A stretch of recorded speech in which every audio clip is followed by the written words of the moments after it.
Hello everyone, and welcome back to Sleepy Scares. I know many of you tune in to unwind and drift off into a peaceful sleep, so before you settle in, I'd love for you to drop a comment, letting me know where in the world you're listening from. If you're enjoying the episodes, don't forget to leave a like and subscribe to the channel.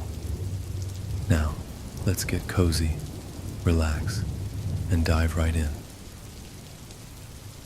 Story 1. Dreadmore Gorge was a place shrouded in legend, a steep and jagged ravine where sunlight never seemed to fully penetrate. At its heart, surrounded by swirling mists and crumbling rock, was an old miner's cabin. The locals called it the Lantern Keeper's Shack, for a single lantern was said to burn in its window every night, though no one had lived there for decades. Evelyn, an ambitious journalist hunting for stories of the paranormal, decided the gorge would be her next feature. She dismissed the superstitions, attributing the tales to bored villagers. Armed with her camera and recorder, she set off into the gorge one misty evening, determined to uncover the truth. The path into the ravine was treacherous, the air thick with moisture, and the sound of her boots crunching against loose stones echoing unnaturally.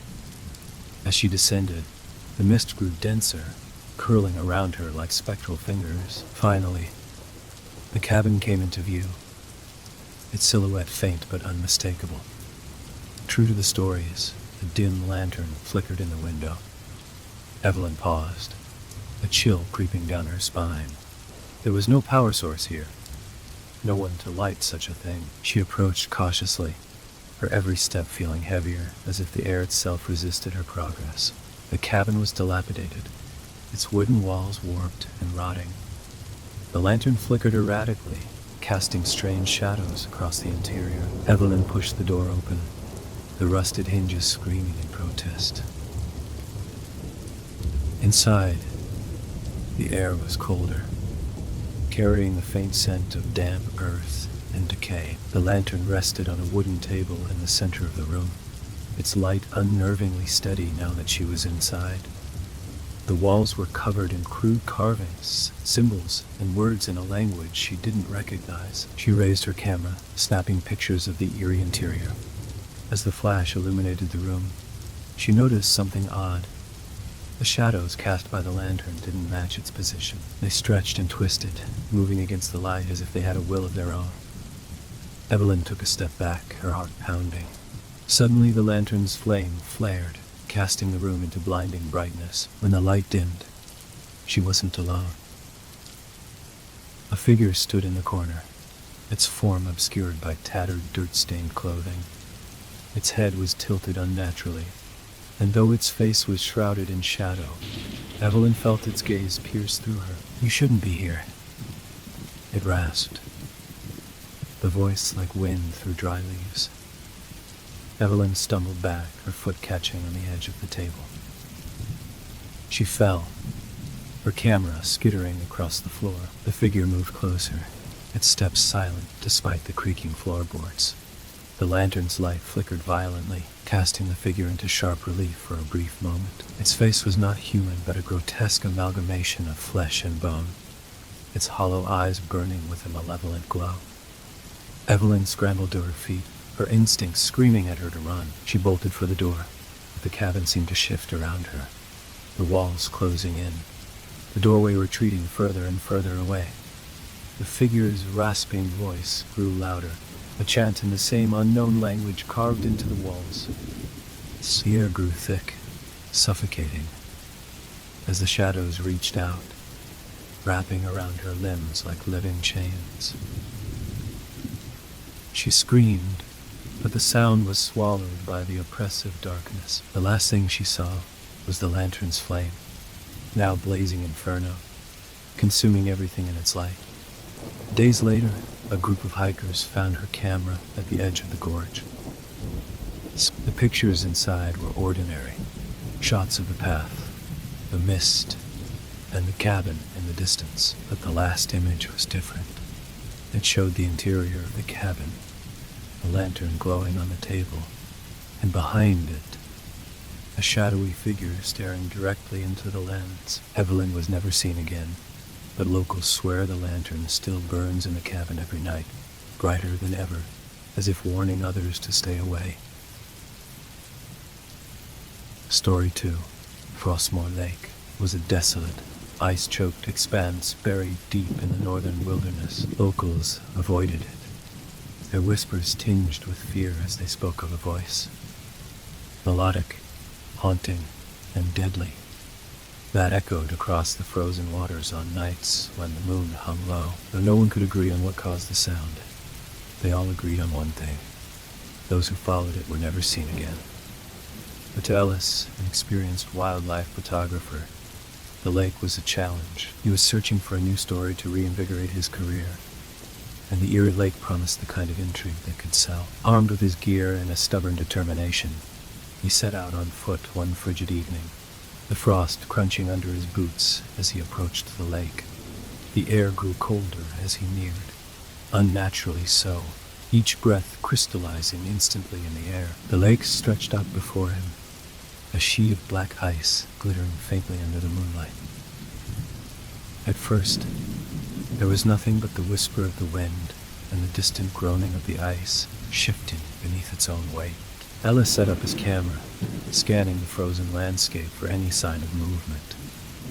Hours passed, and he began to feel the bite of the cold seeping through his layers. Just as he debated packing up, he heard it. A soft, mournful song that seemed to rise from the very center of the lake. The sound was unlike anything he'd ever heard, a voice so achingly beautiful it made his chest tighten. He turned toward the source, his pulse quickening.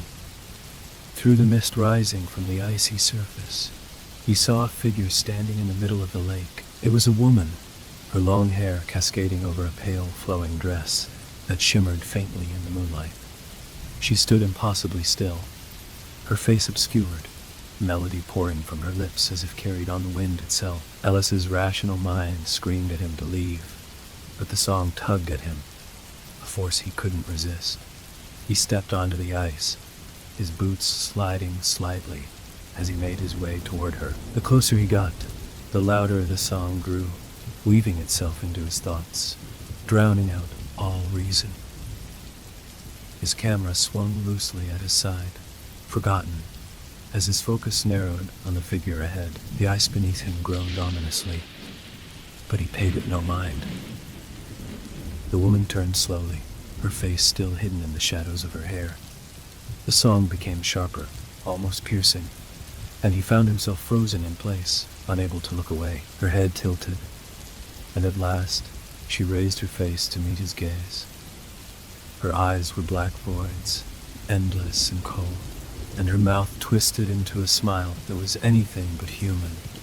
The song stopped abruptly, leaving only a deafening silence. The ice cracked beneath Ellis's feet, spreading in jagged lines that radiated outward like a spider's web.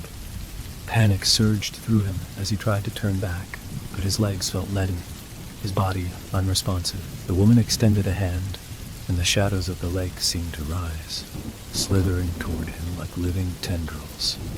With a final, desperate effort, Ellis broke free from the trance and stumbled back. The ice gave way beneath him, and he plunged into the freezing water. The shock stole his breath, the cold biting into his flesh like knives. As he struggled to surface, he saw her standing above him, her smile widening as the tendrils of shadow reached into the water, wrapping around his limbs. The last thing Ellis felt was the crushing cold as he was pulled deeper and deeper into the darkness below. Days later, his camera was found washed up on the frozen shore, the last image showing a blurred figure standing on the lake, her hair billowing unnaturally in the still air. The villagers knew what had happened, but no one dared to speak of it. The song of Frostmore Lake still echoes on moonlit nights, luring the curious and the foolish to their doom. Story 3. In the heart of the desert city of Al-Salim lay a sprawling bazaar. A maze of narrow alleys crammed with merchants hawking their wares. Among the stalls selling spices, silks, and trinkets was one peculiar shop that no one dared enter. The stall, with its faded awning and dusty shelves, appeared only at night, and was said to offer treasures that came at a price no one could afford to pay. Nadim, a young traveler desperate for coin, dismissed the tales as nonsense.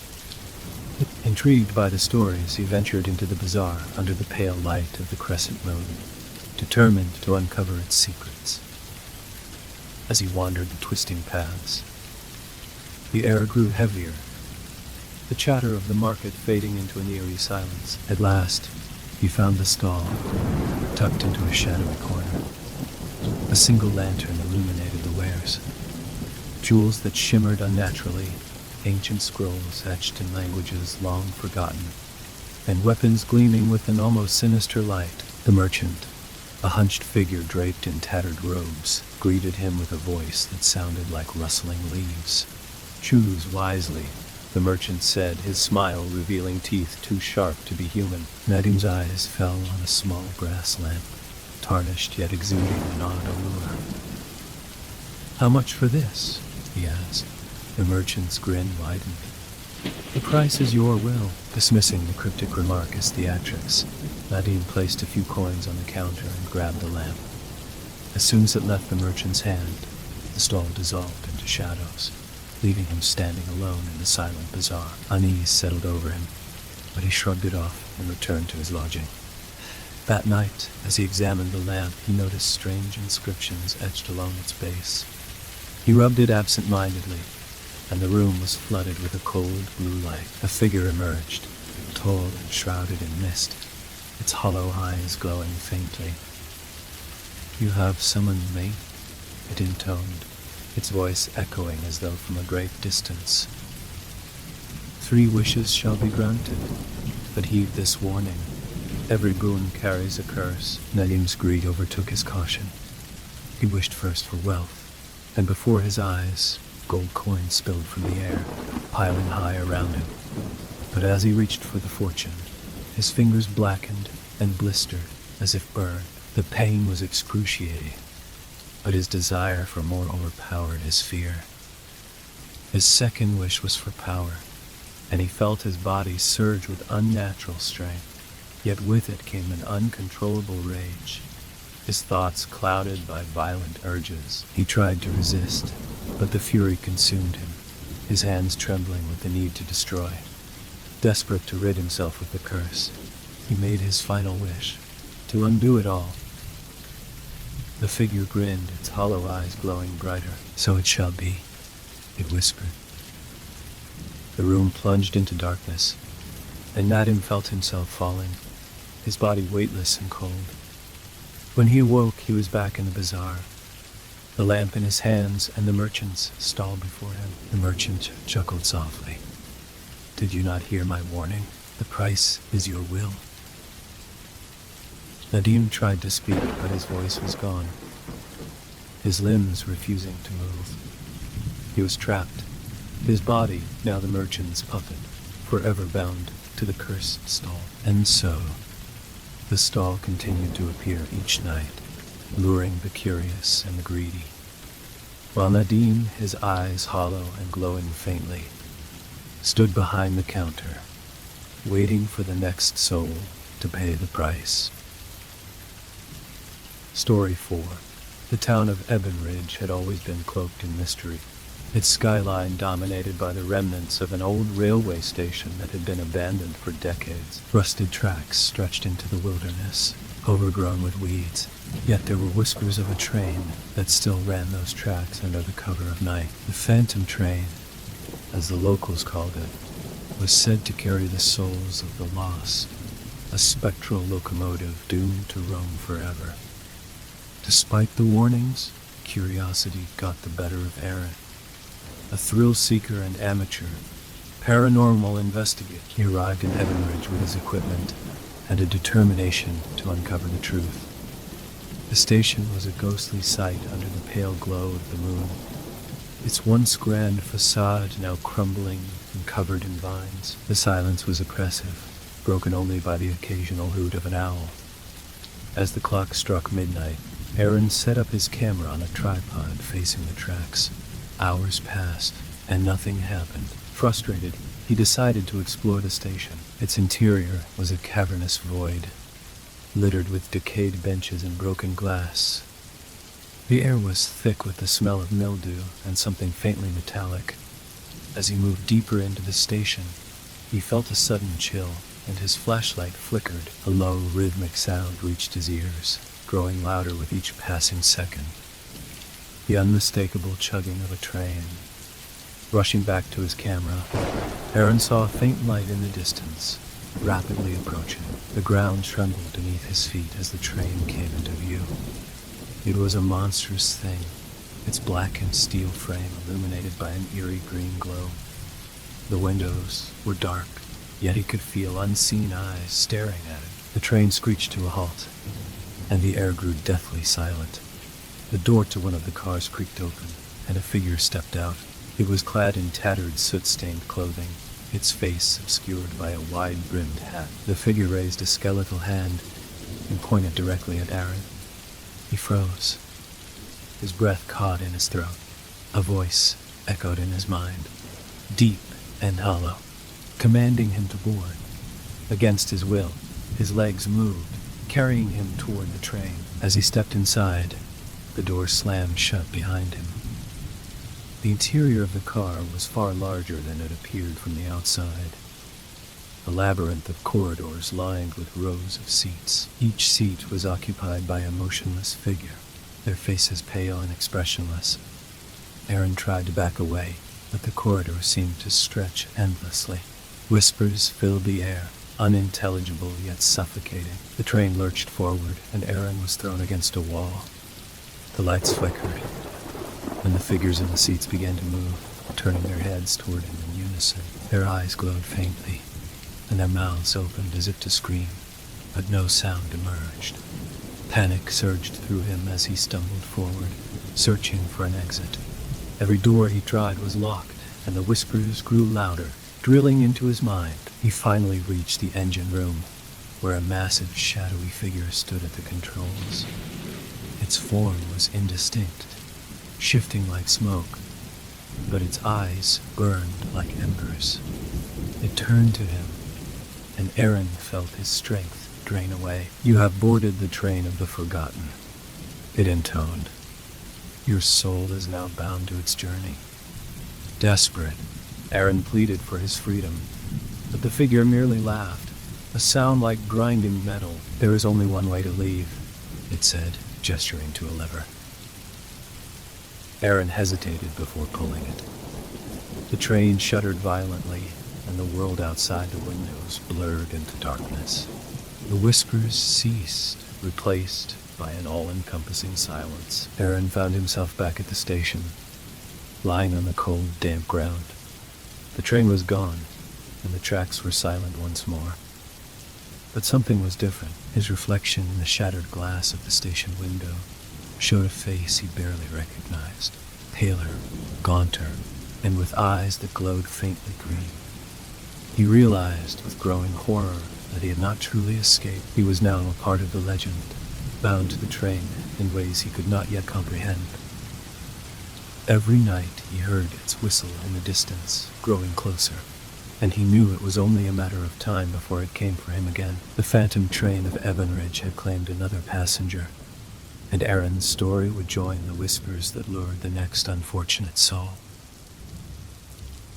Story 5. Deep in the heart of Black Hollow Forest stood an ancient stone manor, its walls blackened by centuries of storms and decay. The locals spoke of strange occurrences in the manor, of shadows that moved without light, of whispers that echoed through the halls long after the living had fled. Alaric, a historian with a penchant for the macabre, dismissed these tales as mere folklore.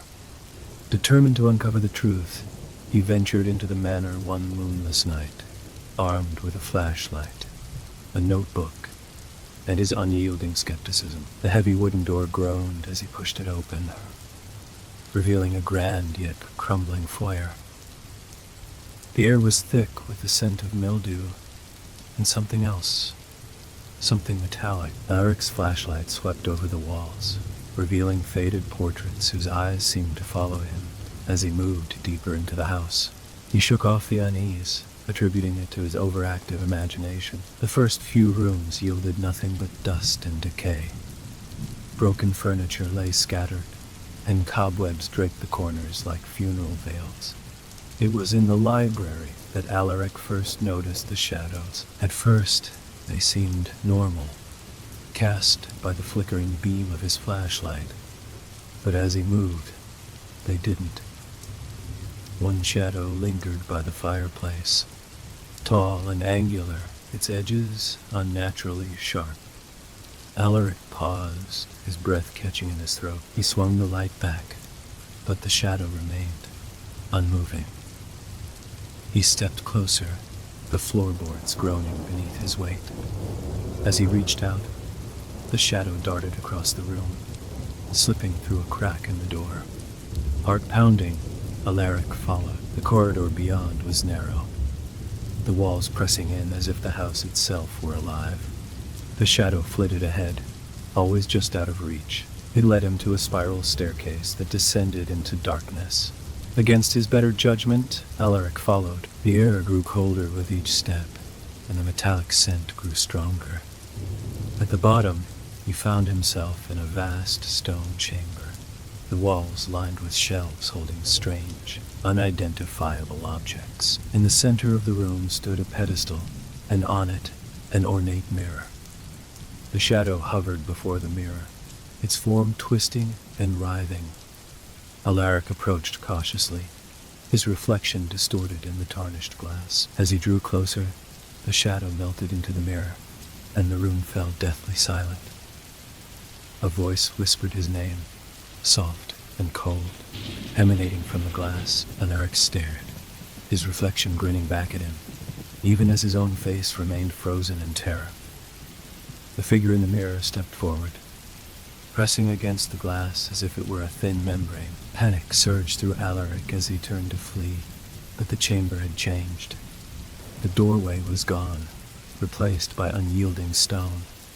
The voice grew louder, a chorus of whispers now, chanting his name over and over. The figure in the mirror raised a hand, and Alaric felt a cold grip on his shoulder.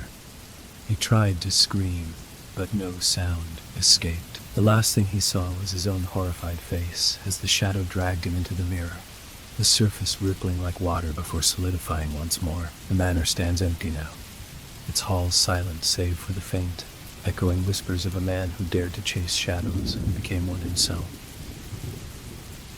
Story 6. Blackthorn Quarry was a place the locals avoided at all costs.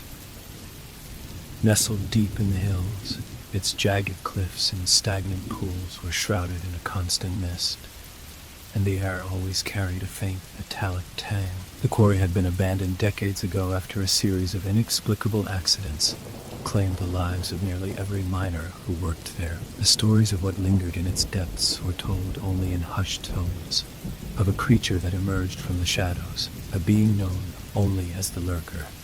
Elijah, an adventurer seeking out urban legends, dismissed the tales as superstitious nonsense. Determined to prove the stories false, he packed his gear and headed to Blackthorn Quarry under the cover of dusk.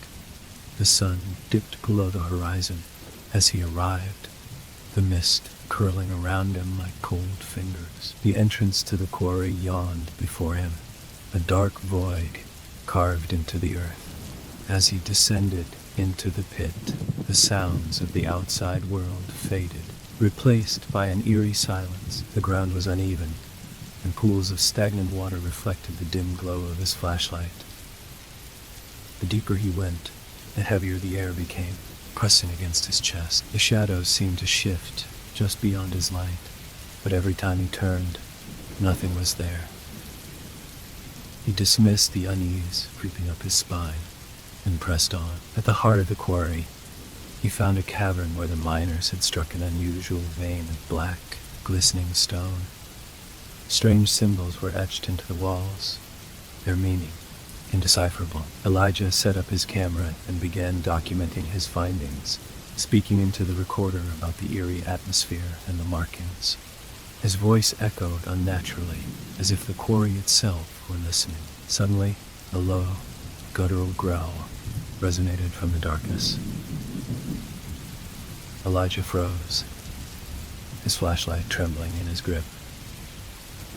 The growl grew louder, accompanied by the sound of heavy, shuffling footsteps. He swung his light toward the source, but the beam only illuminated the jagged rocks and impenetrable shadows. The footsteps stopped, and the silence was deafening. Then, out of the corner of his eye, he saw it. A massive, hunched figure with elongated limbs, and a face obscured by a writhing mass of darkness.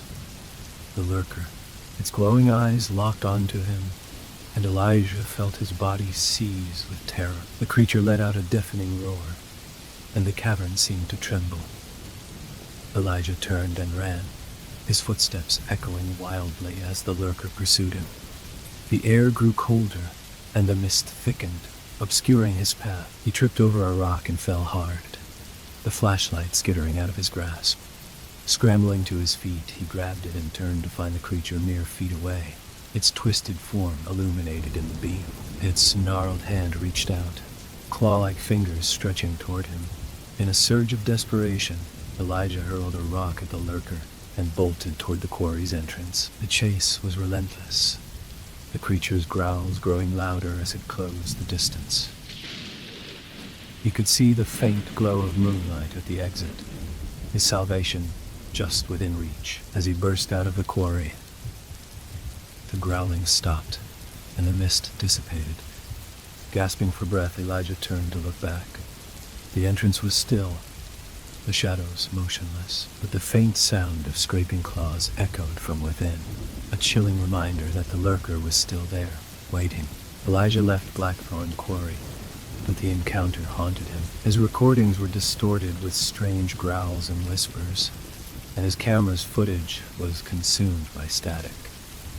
He tried to warn others, but curiosity always led more people to the quarry. The lurker claimed them, one by one, ensuring its legend endured. Elijah could only wait, knowing that someday it would come for him. Story 7. A dense forest stretched for miles, untouched by human hands for centuries. Legends spoke of it as a place where sorrowful spirits wandered. Unable to find peace, the locals referred to it as the Weeping Forest, for it was said that the trees would moan in the wind, and at night one could hear soft, distant crying. Few dared to venture into its depths, but for those who did, their fates were never the same. One winter evening, a group of friends, young and eager to prove their bravery, decided to venture into the forest.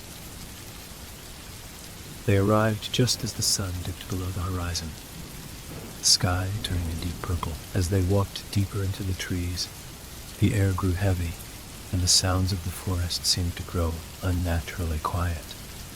Then, the crying began. First it was faint, almost like a trick of the wind, but it grew louder and more distinct with each step they took. The friends pressed on, convinced it was simply an animal, but the crying sounded human. The deeper they went, the more oppressive the atmosphere became, as if something ancient and malevolent was watching them. One by one, they began to feel an overwhelming sense of dread. The air was cold, but the further they walked, the colder it became, and soon their breath misted in front of them.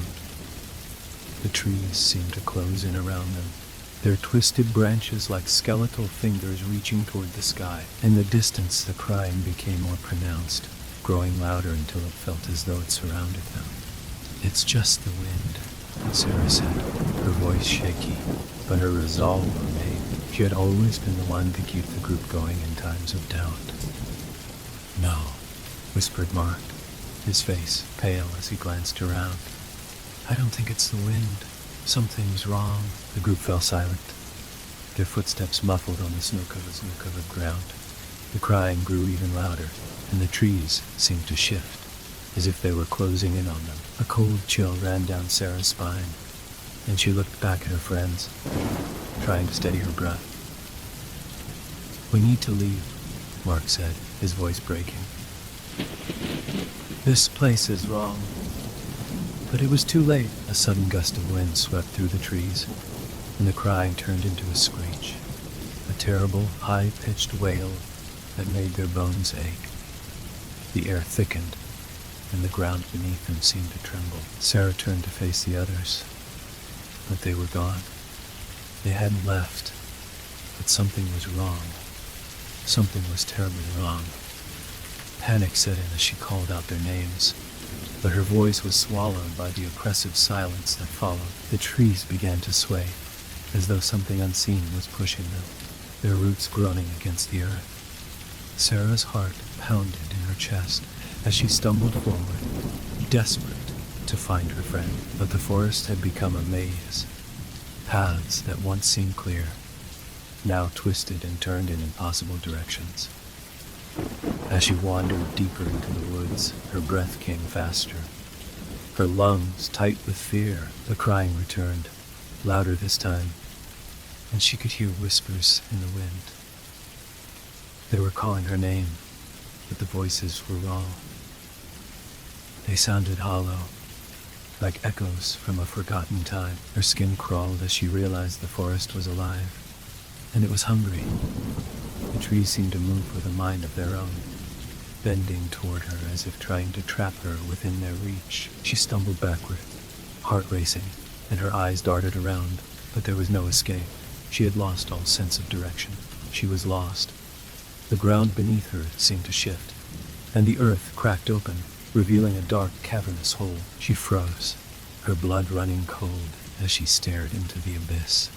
The air around her grew thick, suffocating, and she realized with a sickening feeling that the forest itself was trying to consume her. She tried to turn and run, but the wind picked up, sending branches snapping toward her like jagged claws. She screamed, stumbling backward into the pit, but before she could fall, she was caught by something unseen. The shadows seemed to wrap around her, pulling her into their embrace.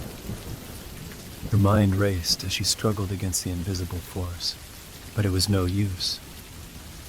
She was being dragged deeper into the forest's heart, where no light could penetrate. The trees seemed to stretch higher and higher, their twisted forms blocking out the sky, and the wailing grew louder. Sarah's body shook with fear, her limbs weak as she was pulled further into the darkness. It felt like an eternity before the pulling stopped. She was standing once again, her feet cold against the frozen ground. But she wasn't alone.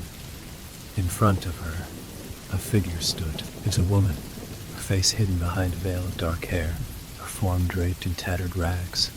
Her eyes glowed faintly in the darkness, and Sarah could feel the weight of her gaze piercing through her soul. The woman didn't speak, but Sarah could hear her thoughts, feel her sorrow. The forest had consumed her, just as it had consumed so many before her. She was a prisoner, bound to the forest forever. "Please," Sarah whispered, her voice trembling. "What do you want from me?" The woman's lips parted, but no words escaped.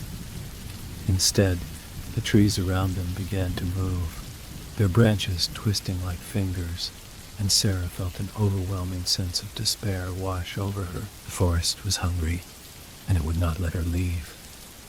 She turned to run, but the shadows closed in around her, trapping her in a web of darkness. The woman stepped forward, and as she did, the trees groaned, their roots shifting like serpents beneath the earth.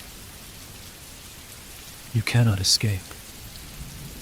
The woman's voice echoed in Sarah's mind, and her words were laced with agony. Sarah's heart pounded as she backed away, her feet stumbling over the frozen ground. The forest had claimed her, just as it had claimed so many others. The crying grew louder, the wailing of the spirits who had been lost to the forest, their souls trapped in its endless embrace. She could feel their eyes upon her. "No," Sarah gasped, her breath shallow, her mind unraveling. The woman raised her hand, and the air around Sarah grew colder, the temperature plummeting until she could no longer feel her fingers. The shadows closed in around her, suffocating her in their cold embrace. She tried to scream, but the sound was swallowed by the endless darkness. And then, silence. The weeping forest was still again, its trees standing as silent witnesses to yet another lost soul. The cries of the spirits faded into the wind, leaving only the echoes of despair in their wake. No one would remember Sarah. No one would know what had happened to her. She had become one with the forest, a lost soul forever trapped in its unyielding grasp. The wind carried her voice away, and the forest wept. Story 8. On the edge of a forgotten village, where the land met the sea, there was a shoreline that had been untouched for generations. The waves rolled in with a peculiar force, their dark waters reflecting the storm clouds that constantly churned overhead. The villagers spoke of the blackened shore with fear, for it was a place of ancient evil, a place where the sea seemed to swallow those who wandered too close. No one who had ventured near it had ever returned, and those who dared to speak of it were met with warning stares. One night, a fisherman named Elias arrived in the village, seeking refuge from the storms that had battered his boat. The villagers offered him shelter, but insisted that he avoid the shore at all costs. Elias, a man of logic and reason, brushed aside their warnings, dismissing them as superstition. When the storm subsided, he set out for the beach, eager to see the legendary shore for himself. The air was thick with an unnatural stillness as he walked along the coastline. The waves, though massive, moved with a strange rhythm, as if they were waiting for something. He ignored the uneasy feeling that gnawed at him, his footsteps firm against the black sand. As he approached the water's edge, he noticed something unusual. A small boat, half submerged, its sails tattered and its hull cracked. There were no signs of life, but the boat seemed fresh, as though it had only just washed ashore. Curiosity pushed Elias forward. As he approached the boat, he could feel the air growing colder, and a strange pressure weighed on his chest. The waves had begun to churn violently, crashing against the shore with an intensity that felt unnatural. His hands trembled as he reached out to touch the boat, and the moment his fingers brushed its surface, the ground beneath him trembled. The water receded sharply, revealing a deep trench in the sand. Elias stepped back, his heart pounding in his chest, but something caught his eye. A figure standing in the distance, half submerged in the water. He could barely make it out.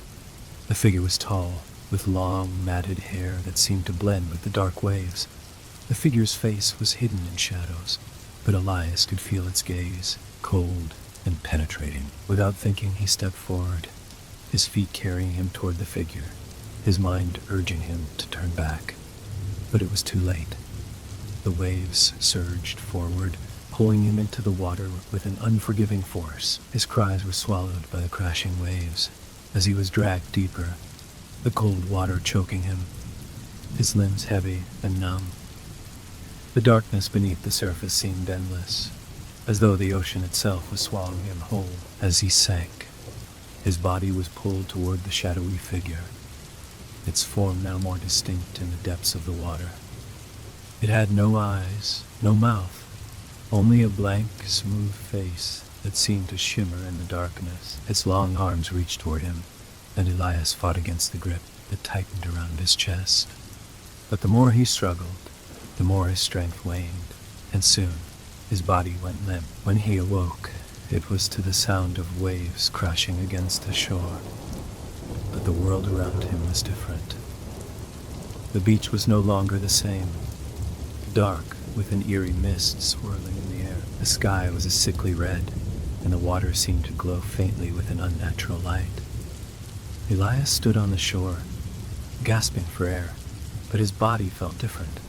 He could feel the weight of the ocean in his bones, the salt water seeping into his veins. His skin had become pale, his hair matted and damp, and his eyes were clouded with a darkness that he could not explain.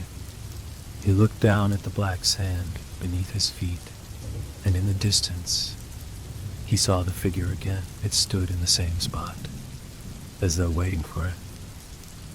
His heart raced, but his legs moved on their own accord, carrying him toward the figure, despite his fear. As he approached, the figure turned, revealing its face, smooth and featureless, like the surface of a polished stone.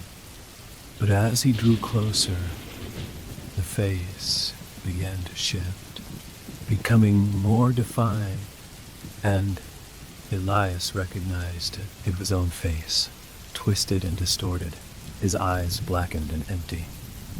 The figure smiled, a cruel, hollow smile, and whispered in a voice that echoed in his mind, "You are mine now." Elias tried to turn away, but his body would not obey. The figure reached out, its hand cold and clammy against his skin. He could feel his life draining from him, his soul slipping away as the ocean's power consumed him. The world around him darkened, the sky turning black, and the water beneath him began to rise, pulling him into its depths once more. But this time, there would be no return. The villagers never spoke of Elias again. The blackened shore remained as it always had, silent, deadly, and untouched. The waves continued to roll in, as if the shore was waiting for its next victim, its next soul to claim. And in the distance, those who ventured too close could still see the figure standing at the water's edge, waiting, watching, forever bound to the shore. Story 9. There was a village that once thrived in a vast, dense forest.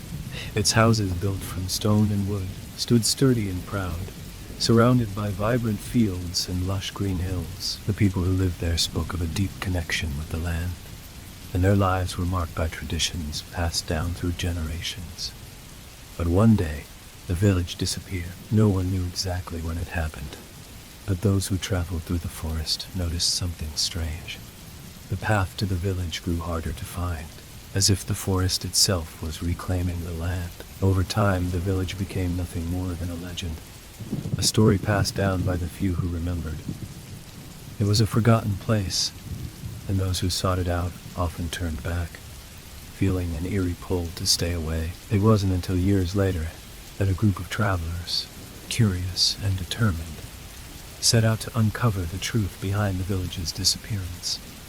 They were a mix of adventurers and historians, each with their own reason for seeking the village out. Some wanted to find answers, others wanted to explore, but all of them were driven by the desire to uncover the mystery that had haunted the area for centuries. They ventured deep into the forest, guided by old maps and rumors from the few remaining villagers who still spoke of the place.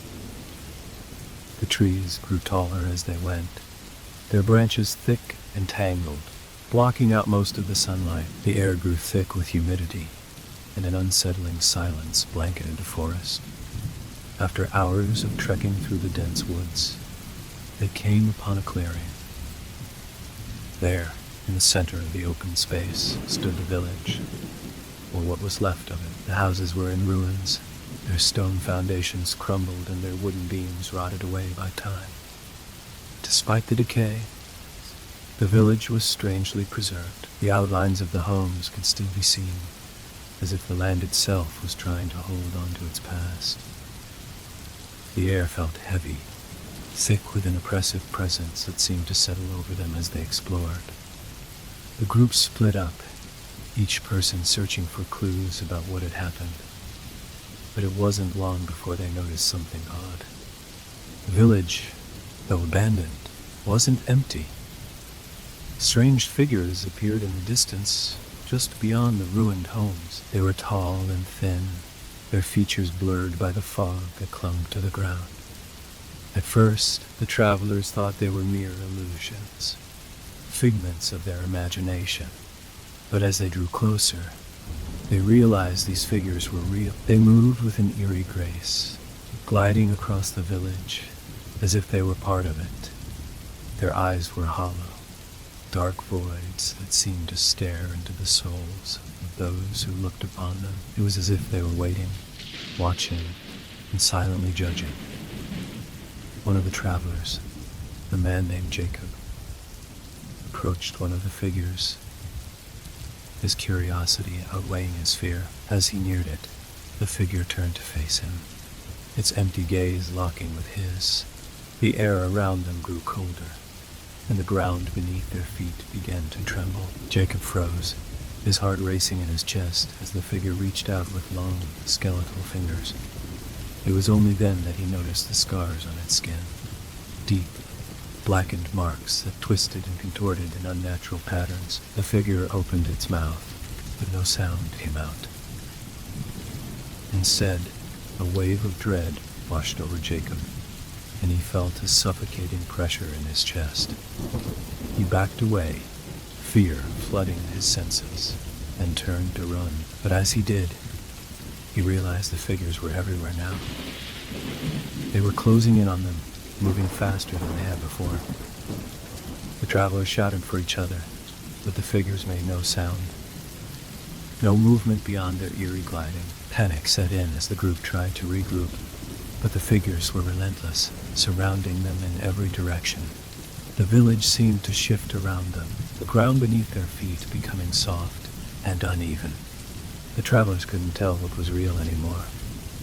The forest, the village, the figures, it all blurred together into one nightmarish landscape. The air grew thick with the scent of decay, and the oppressive silence became deafening. As the figures closed in, Jacob turned to his friends, but their faces were no longer recognizable.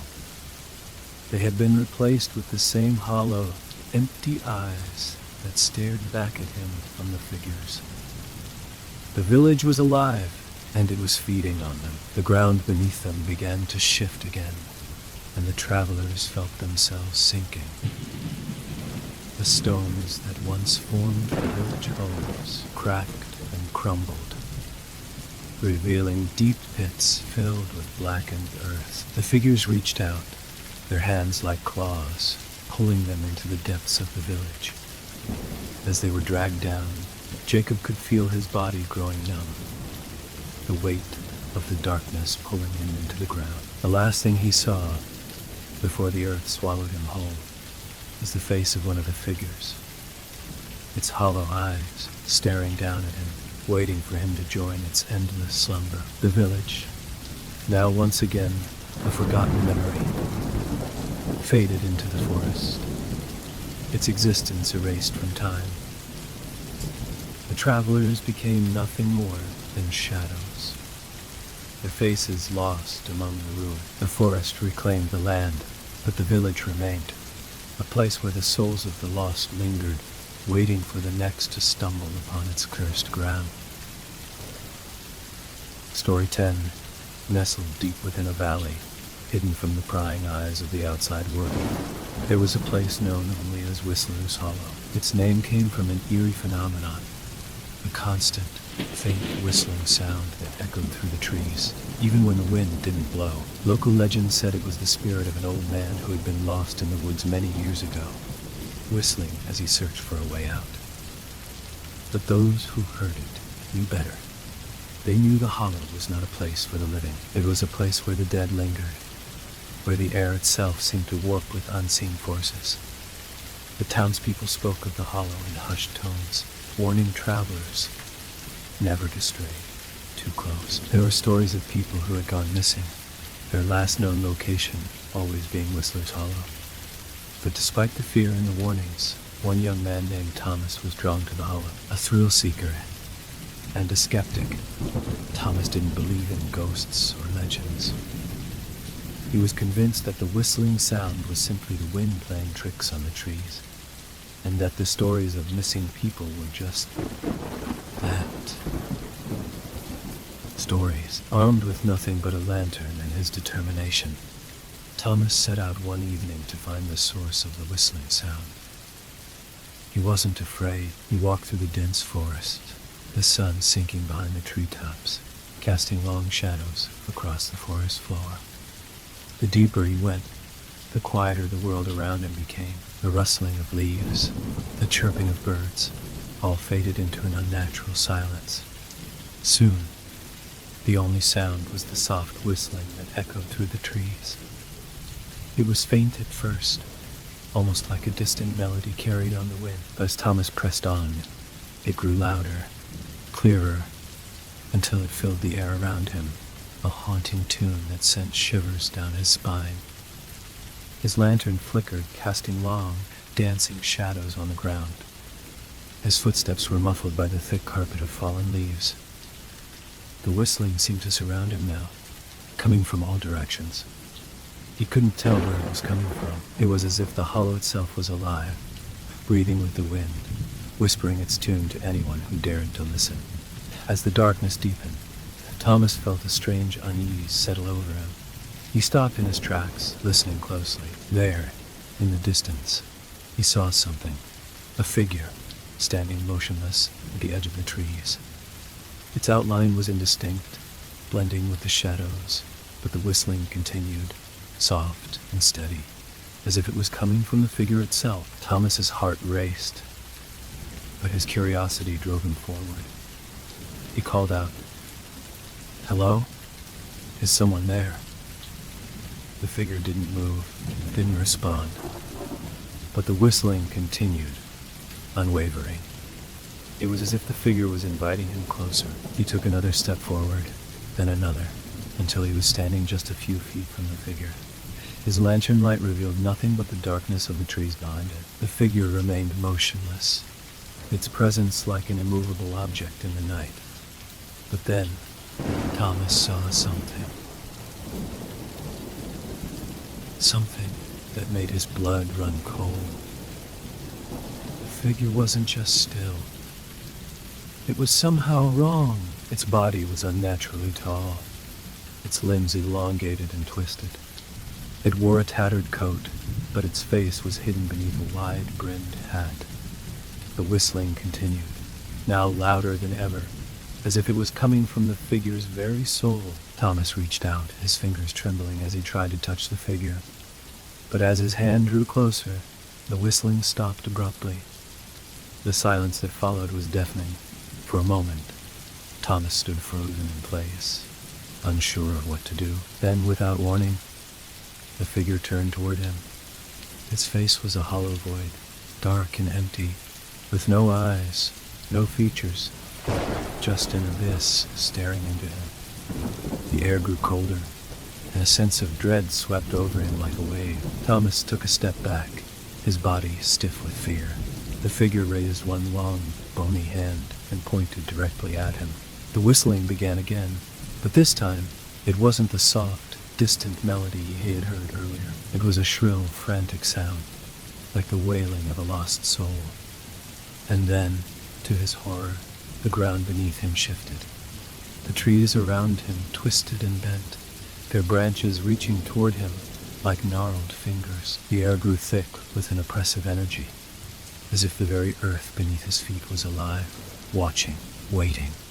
Thomas stumbled back, his heart pounding in his chest. The figure didn't move, but the whistling grew louder, faster, more frantic. The world around him seemed to warp and bend, as if the hollow itself was collapsing in on him. He turned to run, but his legs wouldn't move. It was as if the forest was holding him in place. The whistling grew louder, louder, until it was deafening. The sound reverberated in his mind, twisting and warping, until it was all he could hear. And then, with one final, deafening shriek, the world went dark. When Thomas awoke, he was lying on the cold forest floor, his lantern still flickering beside him. The hollow was silent once more. The trees stood still, their branches no longer reaching out to him. The figure was gone. He pushed himself up, disoriented and shaken, and looked around. The hollow had returned to its normal state, but something had changed. The air was thick, and the sense of dread lingered in the pit of his stomach. He had felt it, the terrible presence of something ancient, something that had been waiting for him. As he made his way back toward the village, the whistling followed him. Soft at first, like a whisper in the wind, but growing louder with each step. The sound had found him, and it would never let him go. The villagers, when he returned, would find his eyes hollow and distant, his mind forever lost in the sound of the whistling that echoed in his soul. From that day forward, they knew the truth of Whistler's Hollow. Once you heard the whistle, you were never truly free. The hollow claimed your spirit, and you would forever be a part of it, wandering the woods, whistling for all eternity. Story 11. In a valley surrounded by jagged cliffs and thick woods, there lay a small, forgotten town, Whispers Hollow. The town had once been a thriving community, bustling with life, until something happened that caused everyone to leave. It was as though the town had been erased from existence, left empty and abandoned, with no trace of the people who had once lived there. Travelers who ventured through the area spoke of strange occurrences. A haunting stillness hung in the air, as though the town itself had a pulse, a heartbeat that no one could hear but could feel deep in their bones. No one could explain what had happened. Theories were rampant. Some said it was a plague that wiped out the people. Others believed it was a curse. And there were whispers of something more sinister, something that lurked in the shadows, watching. Despite the eerie silence that had taken over, a legend remained. If you ventured into Whispers Hollow on the right night, when the moon was full and the mist rolled in thick from the cliffs, you would hear the whispers. They said the townspeople never truly left. Their souls were trapped within the town, doomed to wander in silence. It was a story that had long been dismissed as superstition, until a group of 5 friends, seeking adventure, decided to test the legend for themselves. They were thrill seekers, young and fearless, driven by the excitement of proving the town's story false. The 5 set out late one evening, reaching the town just as the sun dipped below the horizon. The moment they stepped into Whispers Hollow, an unsettling stillness enveloped them. The streets, though overgrown with vines and weeds, were completely empty. The houses were boarded up, their windows dark and lifeless. No signs of wildlife, no birds, no insects, just silence. The friends laughed nervously, brushing off the unease that slowly crept in. They explored the town, trying to keep the mood light, but the longer they stayed, the more oppressive the air became. The shadows seemed to stretch unnaturally, moving with them as they walked, as if the town itself was alive, watching their every move. As they made their way deeper into the town, one of the friends, Mark, noticed something strange. A faint figure, standing at the end of the street, staring at them. He nudged his friend Sophie, pointing toward it. The others turned, but by the time they looked, the figure was gone. They shrugged it off, but the feeling of being watched persisted. They reached the center of the town, where a large crumbling clock tower stood. It had long since stopped working, its hands frozen at midnight. But as they stood beneath the tower, they heard it, the faintest sound, barely audible at first, like the rustling of leaves in the wind. The whispers. At first, they were too quiet to understand. But then, they became clearer, almost like voices, soft, pleading voices, echoing from every direction. "Help us," the whispers repeated over and over, growing louder, until they felt as though the air itself was vibrating with them. The friends froze, fear creeping into their hearts. Mark stepped forward, his voice shaking as he called out, "Is anyone here?" But the only response was the whispers, now growing frantic, desperate. "Don't leave us." A sudden chill washed over them, and the temperature seemed to drop sharply. The ground beneath their feet trembled, and the whispers intensified, echoing in their ears. Panic set in as they realized the whispers were not just voices. They were the voices of the townspeople, the souls of those who had once lived here, trapped in a never-ending cycle of torment. Sophie grabbed Mark's arm, pulling him back, but as they turned to flee, they saw it. Figures standing at the edges of the streets, their faces obscured by shadows. They were moving slowly, as though they had been waiting for them, drawn to the sound of their footsteps. The figures were dressed in old-fashioned clothing, their faces pale and lifeless, their eyes wide open and empty. The friends tried to run, but the figures moved with unnatural speed, cutting off their escape. The town itself seemed to close in around them, its streets twisting and narrowing, its buildings towering over them like oppressive giants. The whispers grew louder, more frantic, as if the spirits were trying to warn them, to keep them from leaving. But it was too late. The figures reached out, their cold hands grasping at the friends. As they touched them, an icy, paralyzing sensation spread through their bodies. They couldn't move, couldn't scream. All they could do was watch as the figures drew closer, their faces now visible. But their faces were not human. Their skin was cracked and decayed, their eyes hollow, their mouths twisted in silent screams. They were not the souls of the townspeople. They were something worse, something ancient. The friends tried to fight, but their strength left them. One by one, they were pulled into the shadows, their bodies vanishing from sight, leaving only the whispers behind. Help us, the voices continued, now joined by the desperate cries of the friends. Don't leave us.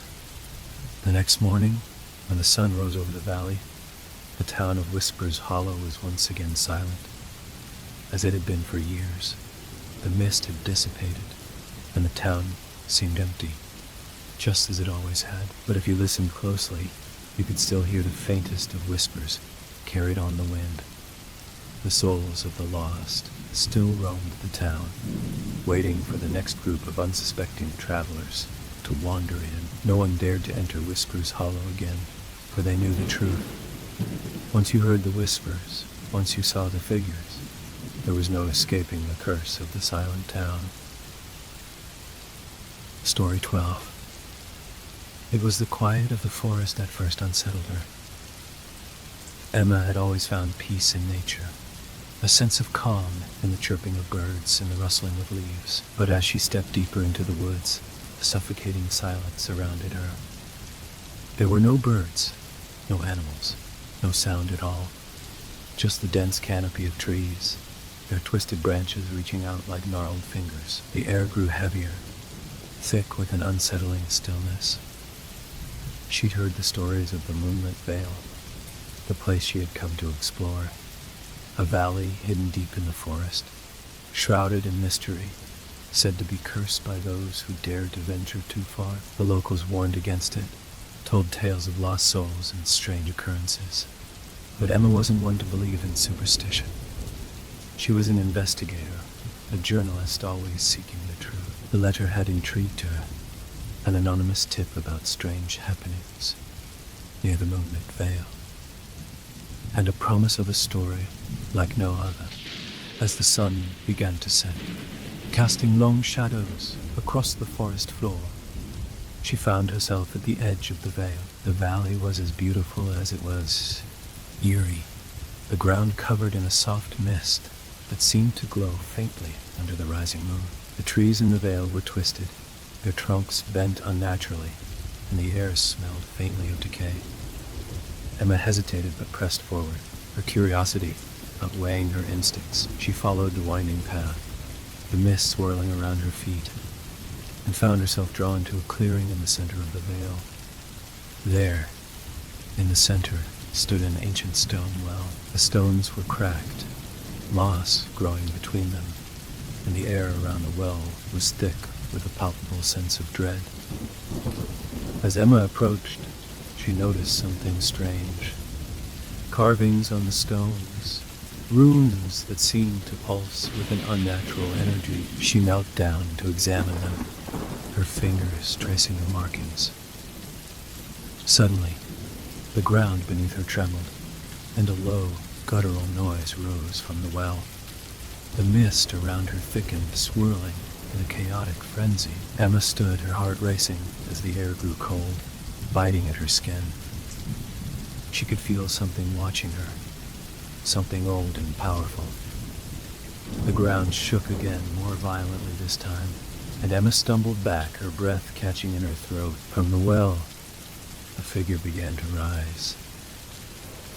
At first, it was just a shadow, but as it emerged, it took shape.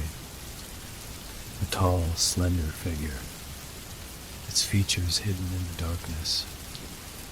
Its body seemed to ripple like smoke, shifting and warping in ways that defied logic. The figure was silent, its presence suffocating, and Emma could feel her legs growing weak, her body betraying her desire to flee. She tried to speak, but no sound came from her lips. The figure moved closer, and as it did, the mist around her began to dissipate, revealing more of the veil, more twisted trees, their roots rising like skeletal hands from the earth. The ground beneath her feet shifted, and Emma stumbled, her hands reaching out for something to steady herself. She found nothing but the cold, unyielding earth. And then, the figure spoke. Its voice was like the rustling of dead leaves, soft and hollow. "You shouldn't have come," it whispered. "The veil takes what it is owed." Emma's breath quickened, her heart hammering in her chest.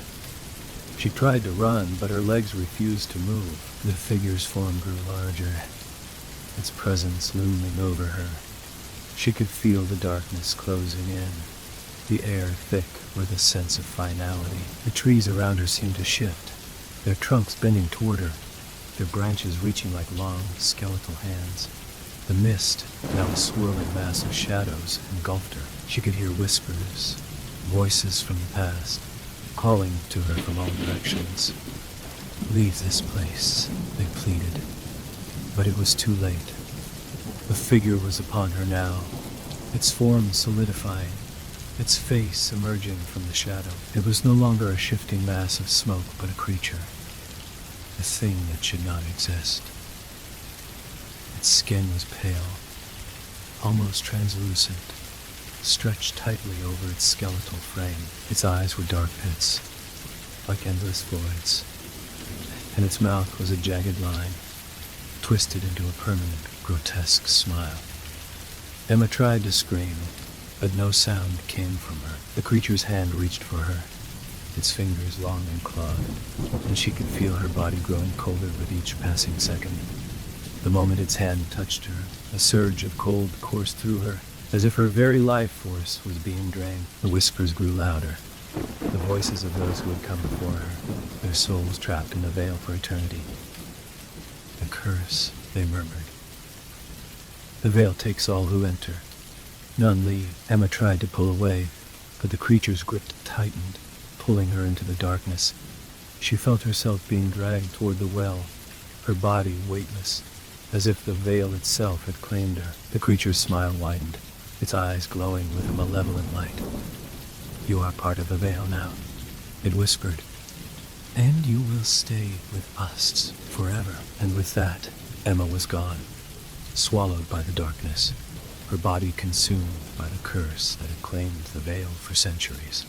The next morning, the forest was silent once more. The mist had dissipated, and the veil appeared as it always had, an eerie, tranquil place, untouched by time. But those who ventured near the clearing would tell stories of the woman who had vanished without a trace, of the whispers that could be heard on the wind, and of the shadowy figure that watched from the depths of the veil. And every now and then, when the moon was full and the mist returned, those who dared to listen could hear Emma's voice, calling out from the darkness, pleading for release. But the veil took what it was owed, and once you entered, you were never meant to leave.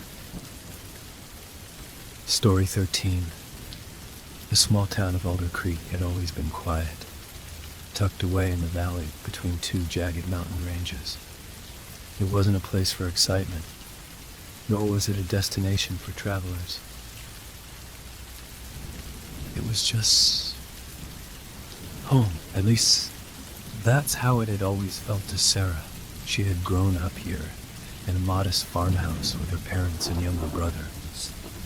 But something had shifted recently. Her brother, Mark, had gone missing. The authorities had done their best to search the area, but they came up empty-handed. No sign of him. No trace. Just gone. Sarah couldn't understand it. Mark had never been the type to wander off or run away. He loved the town, the people, and the routine of their life. Yet, one evening, he had simply disappeared without a word. The police had scoured Alder Creek, the surrounding woods, and the nearby hills, but nothing was found. There had been no ransom note, no signs of struggle, just an eerie stillness that hung in the air like a heavy fog. Sarah refused to believe that her brother had simply vanished. She wasn't one to accept things without an explanation, and this was no exception. She began her own investigation. She spent hours going over the places Mark had frequented, asking neighbors and friends if they'd seen anything unusual. Everyone she spoke to claimed they hadn't noticed anything out of the ordinary. But there was one name that kept coming up. Dr. Hartwell had been researching the town's history for years, and his books on Alder Creek were filled with strange accounts and local legends. According to his research, the valley had once been the site of a series of mysterious disappearances, dating back over a century. People had gone missing, never to be seen again, and the townsfolk had always been too afraid to ask why. Some believed it was a curse. Others whispered of dark forces at work in the hills. Intrigued and desperate for answers, Sarah sought out Dr. Hartwell. She found him in his study, surrounded by shelves of old books and strange artifacts. He was an older man, with a weathered face and eyes that seemed to see right through her. "I know why you're here," he said, his voice soft but urgent. "You've come about your brother." Sarah nodded, her heart pounding in her chest. "I need to know what happened to him. I need to know the truth." Dr. Hartwell sighed, running a hand through his thinning hair. "I wish I could give you a simple answer, but the truth is, this town has always been haunted, not in the way people think, not with ghosts or spirits, but with something older, something darker. The land itself is cursed." Sarah felt a chill run down her spine. "Cursed?" she asked, barely able to speak the word. "Yes. Alder Creek sits on the site of an ancient ritual, one performed long before the town was founded. The people who lived here before the settlers arrived had a dark tradition, a ritual to bind a malevolent spirit to the land. It was meant to keep the spirit from escaping, but over the years, the boundaries have weakened, and the spirit has started to take those who dare to venture too close." Sarah's mind raced. "You're telling me my brother is—" Dr. Hartwell interrupted, his voice low and serious. "He's been taken, yes. But it's not just your brother. Over the years, many people have disappeared in this area, always under mysterious circumstances. It's the spirit's doing. It takes what it wants, and those who are taken are never seen again." Sarah's hands trembled as she grasped the edge of the desk. "Is there any way to stop it? To bring them back?" Dr. Hartwell looked at her with a mixture of pity and resignation. "The only way to stop it is to confront the spirit directly. But that's not something you can do alone. It's too powerful, too ancient. But there is a way to reach the missing. There's a ritual, one that can open a doorway to the other side, where the spirit holds its prisoners."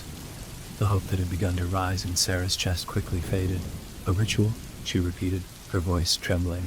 He repeated, her voice trembling. "You're saying I have to perform a ritual to save him?" Dr. Hartwell nodded, but his expression darkened. "Yes, but it's dangerous.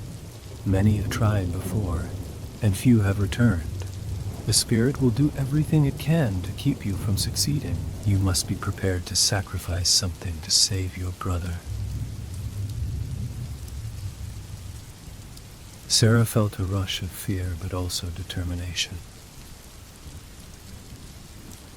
"I'll do whatever it takes," she said, her voice steady despite the terror gnawing at her insides. Dr. Hartwell studied her for a long moment, as if measuring her resolve.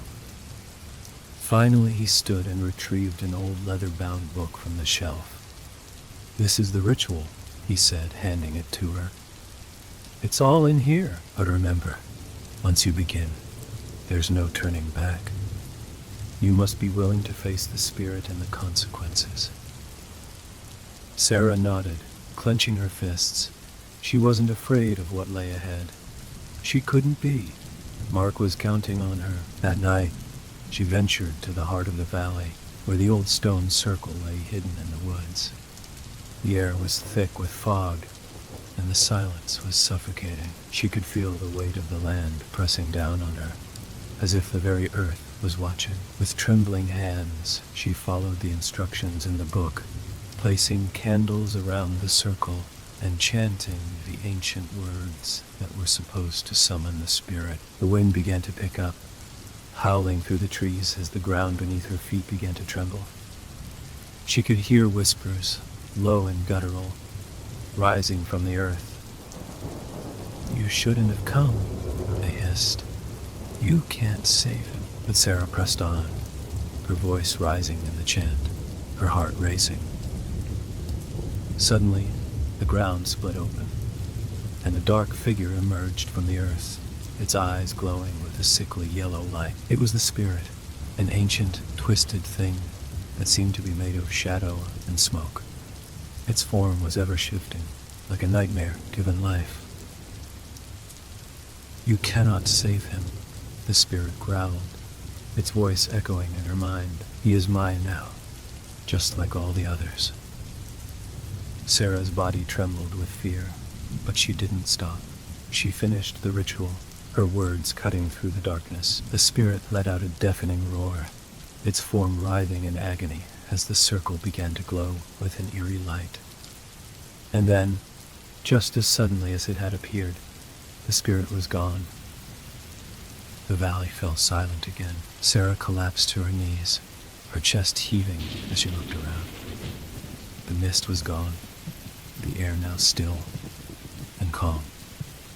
Mark's voice called her name from the darkness. She turned, and there he was, her brother, standing at the edge of the clearing, alive, but changed.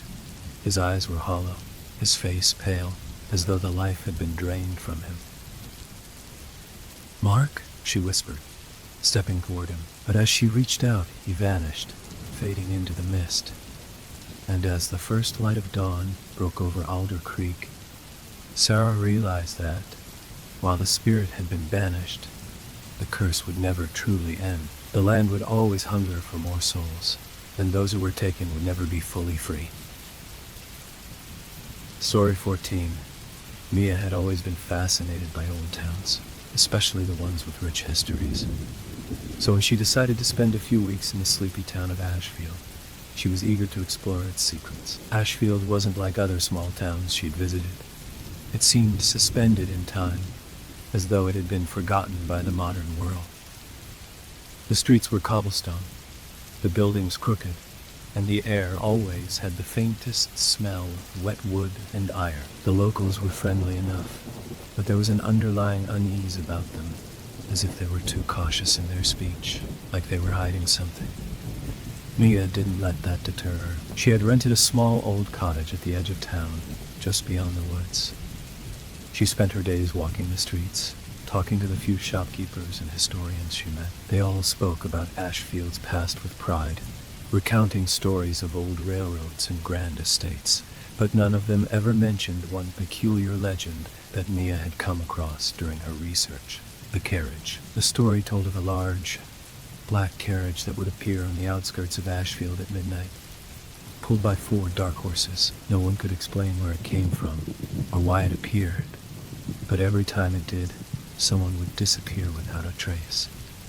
The townspeople had learned to avoid the area where the carriage was said to appear, especially after dark. Mia found the story absurd, like one of those campfire tales designed to scare tourists. But curiosity got the better of her, and one night, against the advice of the locals, she decided to see if she could catch a glimpse of the mysterious carriage herself. At midnight, she made her way to the woods at the edge of town. The air was still, the only sound being the crunch of dry leaves beneath her feet. The moon hung high above, casting a pale light through the thick trees. And for a moment, she thought she might have made a mistake. Then, far in the distance, she heard it. A low, rhythmic sound, like the distant rumble of wheels on gravel. Her heart began to race. Could it be? She pushed forward, determined to uncover the truth, until she found herself standing in a small clearing. That's when she saw it. A carriage. It was exactly as the stories described. An enormous black vehicle, its wheels creaking as they turned. The horses that pulled it were as dark as night, their eyes glowing faintly in the moonlight. And then she saw something that made her freeze. The carriage wasn't empty. There was a figure sitting inside, cloaked in shadows, so still that Mia wondered if it was even real. It was too far for her to make out any details, but the silhouette was unmistakable. The outline of a tall, imposing person sitting with perfect posture. She wanted to run, but curiosity won out, and she moved closer. The carriage stopped suddenly, and the figure inside turned its head slowly in her direction. It was then that Mia's stomach dropped. Its face was entirely blank, as though it had no features at all. The figure raised a gloved hand and pointed directly at her. A cold wave of fear washed over Mia as the carriage slowly began to move toward her. Her legs felt like stone, and she couldn't tear her eyes away from the figure. It was like being pulled in by an invisible force. The closer the carriage came, the heavier the air became, as if the atmosphere itself was thickening. She could hear the faintest whisper of voices, but they were indecipherable, like an echo of something long forgotten. Her breath caught in her throat, and for a moment she thought she might faint. The carriage stopped just a few feet in front of her. The horses snorted, their glowing eyes locked onto her, and the figure in the carriage tilted its head slightly, as if waiting. Mia couldn't breathe. She didn't know why, but she knew. She couldn't get in the carriage. She had to turn away. Her legs finally obeyed her, and she spun around, bolting back toward town, her feet pounding the earth. She ran through the woods, her breath ragged, her heart hammering in her chest. But then, just as she neared the clearing where the road should have been, she stumbled. She fell hard, the ground feeling too soft beneath her hands. When she looked up, she gasped. The town was gone. Ashfield had vanished, replaced by a vast, empty expanse of fog. The houses, the streets, the familiar landmarks were nowhere to be seen.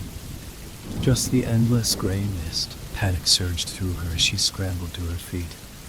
She turned in all directions, but there was no sign of the town. Only the fog, thickening, closing in on her. That's when she heard it. The creaking of the carriage wheels once more, far in the distance. Slowly, it grew louder, closer. She whipped around to find the dark silhouette once again. The carriage loomed like a shadow of doom. The horses stamped their hooves on the ground, and the figure inside the carriage raised its featureless face toward her, silently beckoning. She was trapped, surrounded by fog, with no way to escape. The figure pointed again, and Mia felt the air freeze around her. The whispering voices returned, growing louder, clearer. They were calling her name now, urging her to step closer. Her legs felt weak, but before she could take another step, she heard a distant sound, the door opening. Mia's eyes snapped to the side, and through the fog, she saw the outline of a door, barely visible in the mist. Without thinking, she ran toward it, her hand reaching out for the handle. But as soon as her fingers brushed it, the door slammed shut, as though it had never been there. The figure in the carriage stepped forward, its hand reaching toward her, and Mia realized with horrifying clarity there was no way out. The carriage had taken her, just like the others. Ashfield would never be the same again. Story 15. When Dr. Evelyn Hart moved to the small village of Elmsworth, she thought it would be a peaceful retreat after years of intense research in the city. A professor of folklore and ancient cultures, Evelyn was drawn to Elmsworth's reputation for having some of the oldest, most well-preserved historical records in England. The village sat on the edge of an ancient forest, one rumored to hold relics of a civilization long forgotten by modern historians. Evelyn rented a small cottage near the village center, eager to immerse herself in the history and culture of the area. The first few days were idyllic, the people welcoming and friendly, and the air crisp and fresh with the scent of pine trees from the surrounding forest. There was one thing Evelyn couldn't shake, an odd feeling whenever she visited the village library, a creeping sense that something was watching her from the shadows. The library was housed in an old stone building at the edge of the village, and it was the perfect place for Evelyn to dive into her research. Yet, every time she passed through the heavy wooden doors, she felt the eyes of something unseen following her. At first, she assumed it was her imagination running wild, but the unease only grew as the days passed. One evening, while sifting through a dusty stack of records in the back corner of the library, Evelyn found something strange. Tucked away inside an ancient leather-bound journal was a map of Elmsworth, but it was unlike any map she'd ever seen. The village itself was drawn in intricate detail, but there were markings that weren't part of the normal layout. Symbols she didn't recognize, along with strange, cryptic notes scribbled along the edges. Intrigued, she studied the map more closely. It seemed to lead to a secluded part of the forest, an area marked as the Hollow of Echoes. The name alone was enough to pique her interest, but what really caught her attention were the notes beside the markings. They mentioned the lost ones and voices that never fade. The journal entry described how the people of Elmsworth had once been deeply connected to the forest, practicing ancient rites and rituals that supposedly kept their village safe from whatever lay beyond. But over time, the rituals were abandoned, and the village fell into a period of decline. The last entry in the journal was dated over 200 years ago. A brief note that read, "The voices return. We were wrong to forget." The next morning, Evelyn decided to explore the Hollow of Echoes. She gathered her things and set off toward the forest, her heart pounding with excitement and trepidation. The path to the hollow was well hidden, and as she ventured deeper into the woods, the air grew heavier, as if the forest itself was closing in on her. The trees twisted and bent unnaturally, their gnarled branches clawing at the sky like skeletal hands.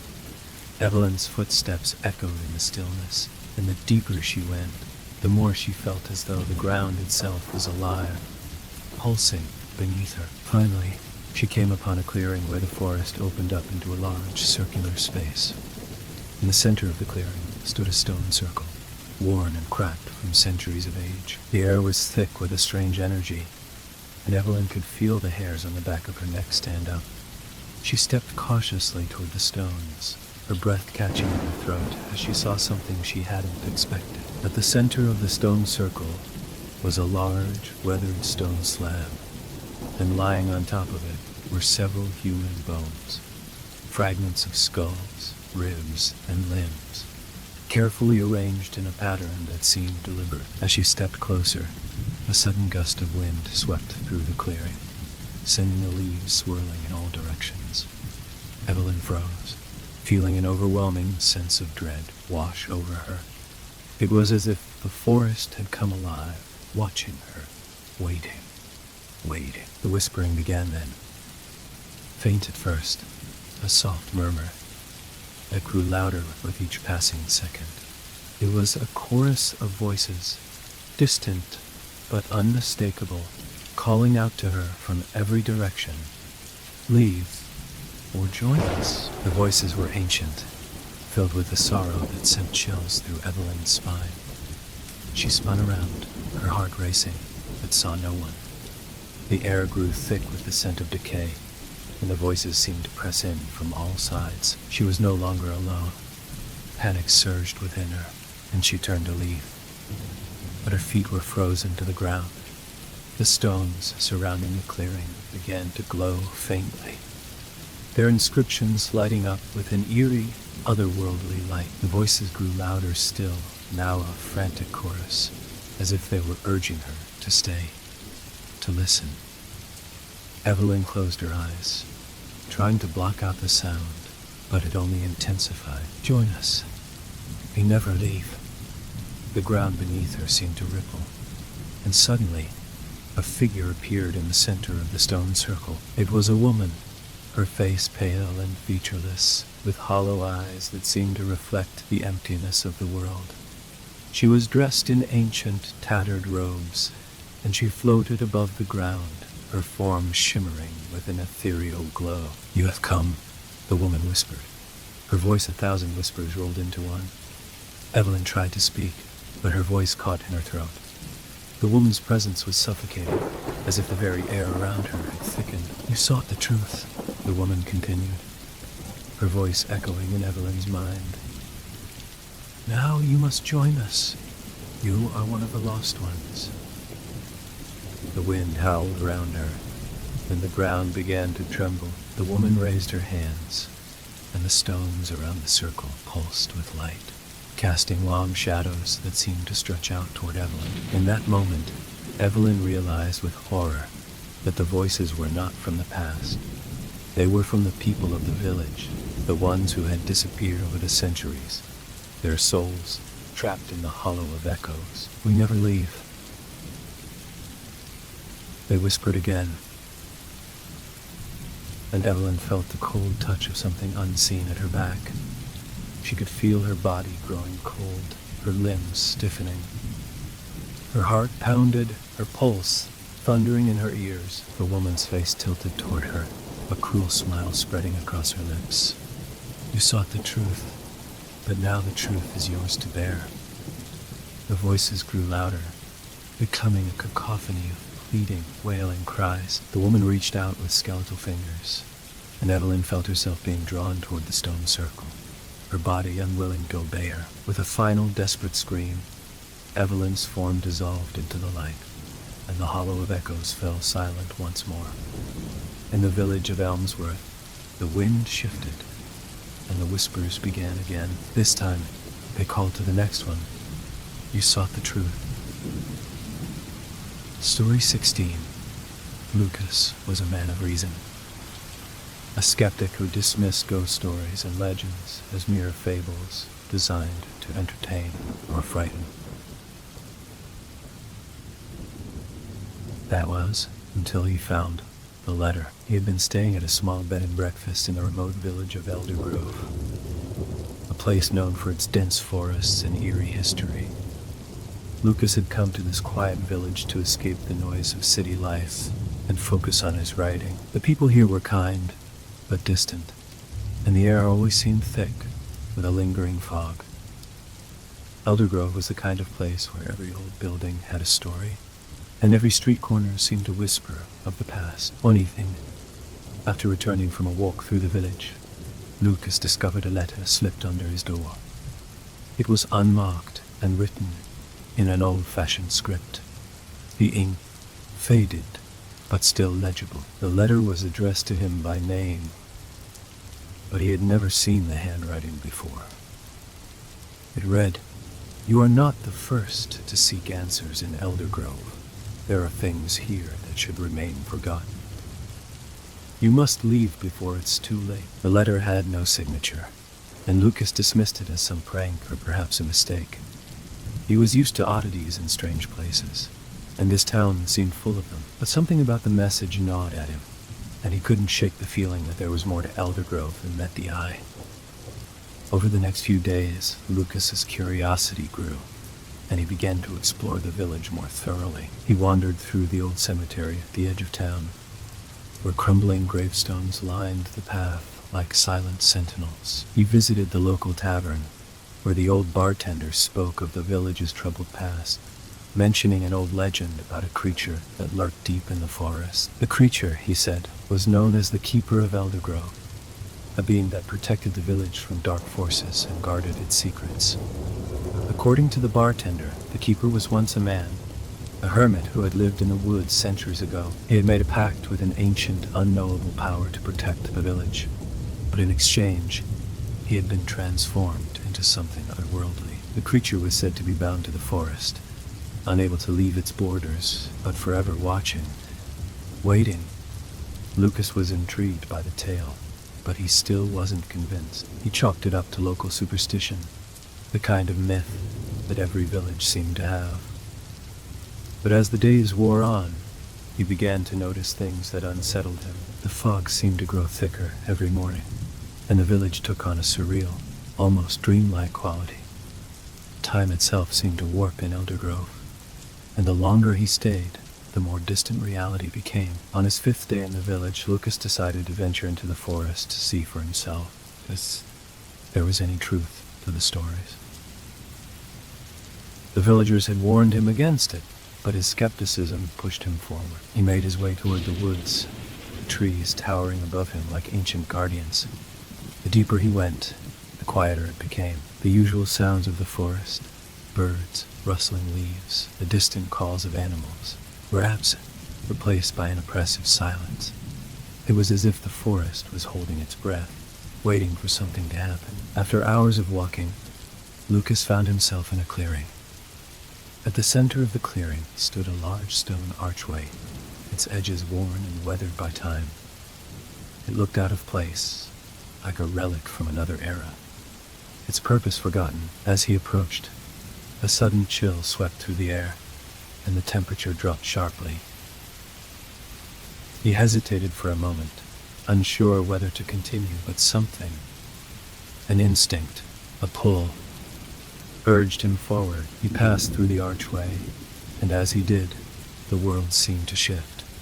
The trees around him grew taller, their trunks twisted and knotted like ancient bones.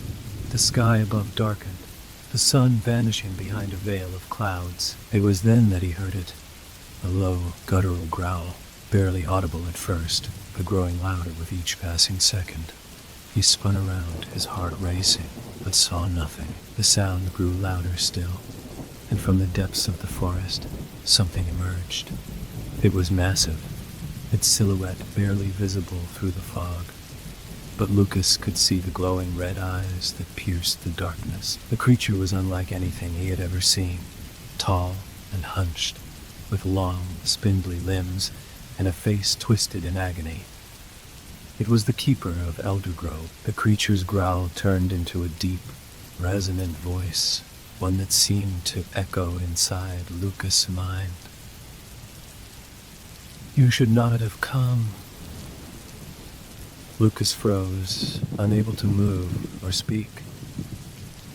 The Keeper took a step forward, its massive form towering over him. "You seek answers, but there are truths that should remain buried. This forest holds the past, and it holds the price of knowledge."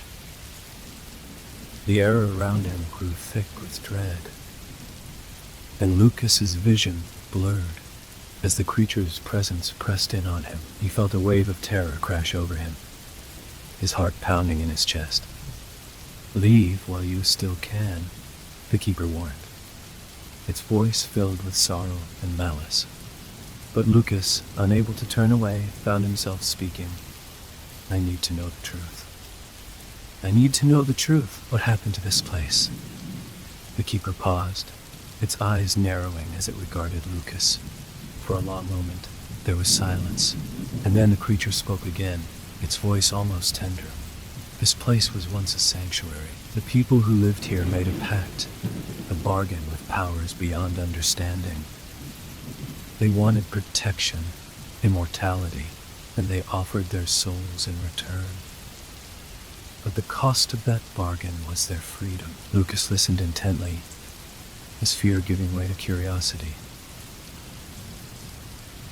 "The Keeper," the creature continued, "was one of them, a man who had given his life to protect the village. But when the pact was completed, he was bound to the forest, a servant to the power that now controls this place. I was that man, and now I am the keeper, bound to this land for eternity, unable to escape the curse I helped create. Lucas felt a wave of pity for the creature, but it was quickly replaced by a new feeling: guilt. The people who come here seeking answers, the keeper said, are never meant to leave. The truth you seek is more than any mind can bear. Once you know it, you will be bound to this place, just as I am. The fog thickened, swirling around Lucas like a tightening noose. He turned to run, but the ground beneath his feet seemed to shift, as if the forest itself was pulling him back. The keeper's laughter echoed in the air, deep and mournful. It is too late for you, it said. You have already seen too much. You are a part of Elder Grove now, and you will never leave. The creature's form blurred, its edges distorting as it vanished into the fog. Lucas struggled to move, but it was no use. His body felt heavy, his limbs numb, and the world around him grew darker, as if the very light was being swallowed by the forest.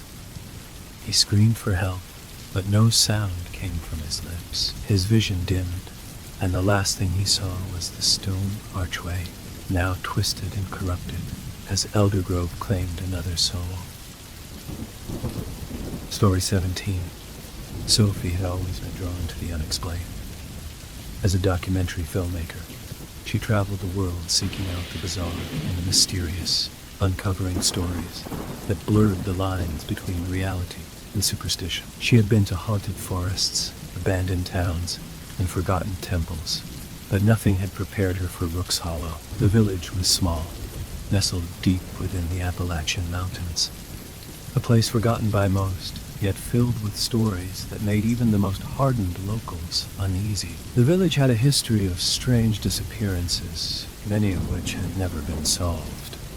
The most chilling part of Rook's Hollow's past, however, was the legend of the lanterns. Every year, on the night of the autumn equinox, the people of Rook's Hollow would light lanterns and place them along the old trail that led into the woods. They claimed it was a tradition, a way to honor their ancestors, but Sophie had heard whispers that the lanterns were far from a harmless custom. There were rumors of a spirit, a ghost of a woman who roamed the woods at night, guiding those who were foolish enough to follow the glowing lights to their doom. Sophie arrived in Rook's Hollow just days before the autumn equinox, eager to investigate the truth behind the lanterns. She had heard about the village's rituals and was determined to uncover the history behind them, even if it meant confronting the spirit herself. She stayed at the local inn, where the owner, a grizzled man named Robert, warned her about the dangers of venturing into the woods on the night of the lanterns.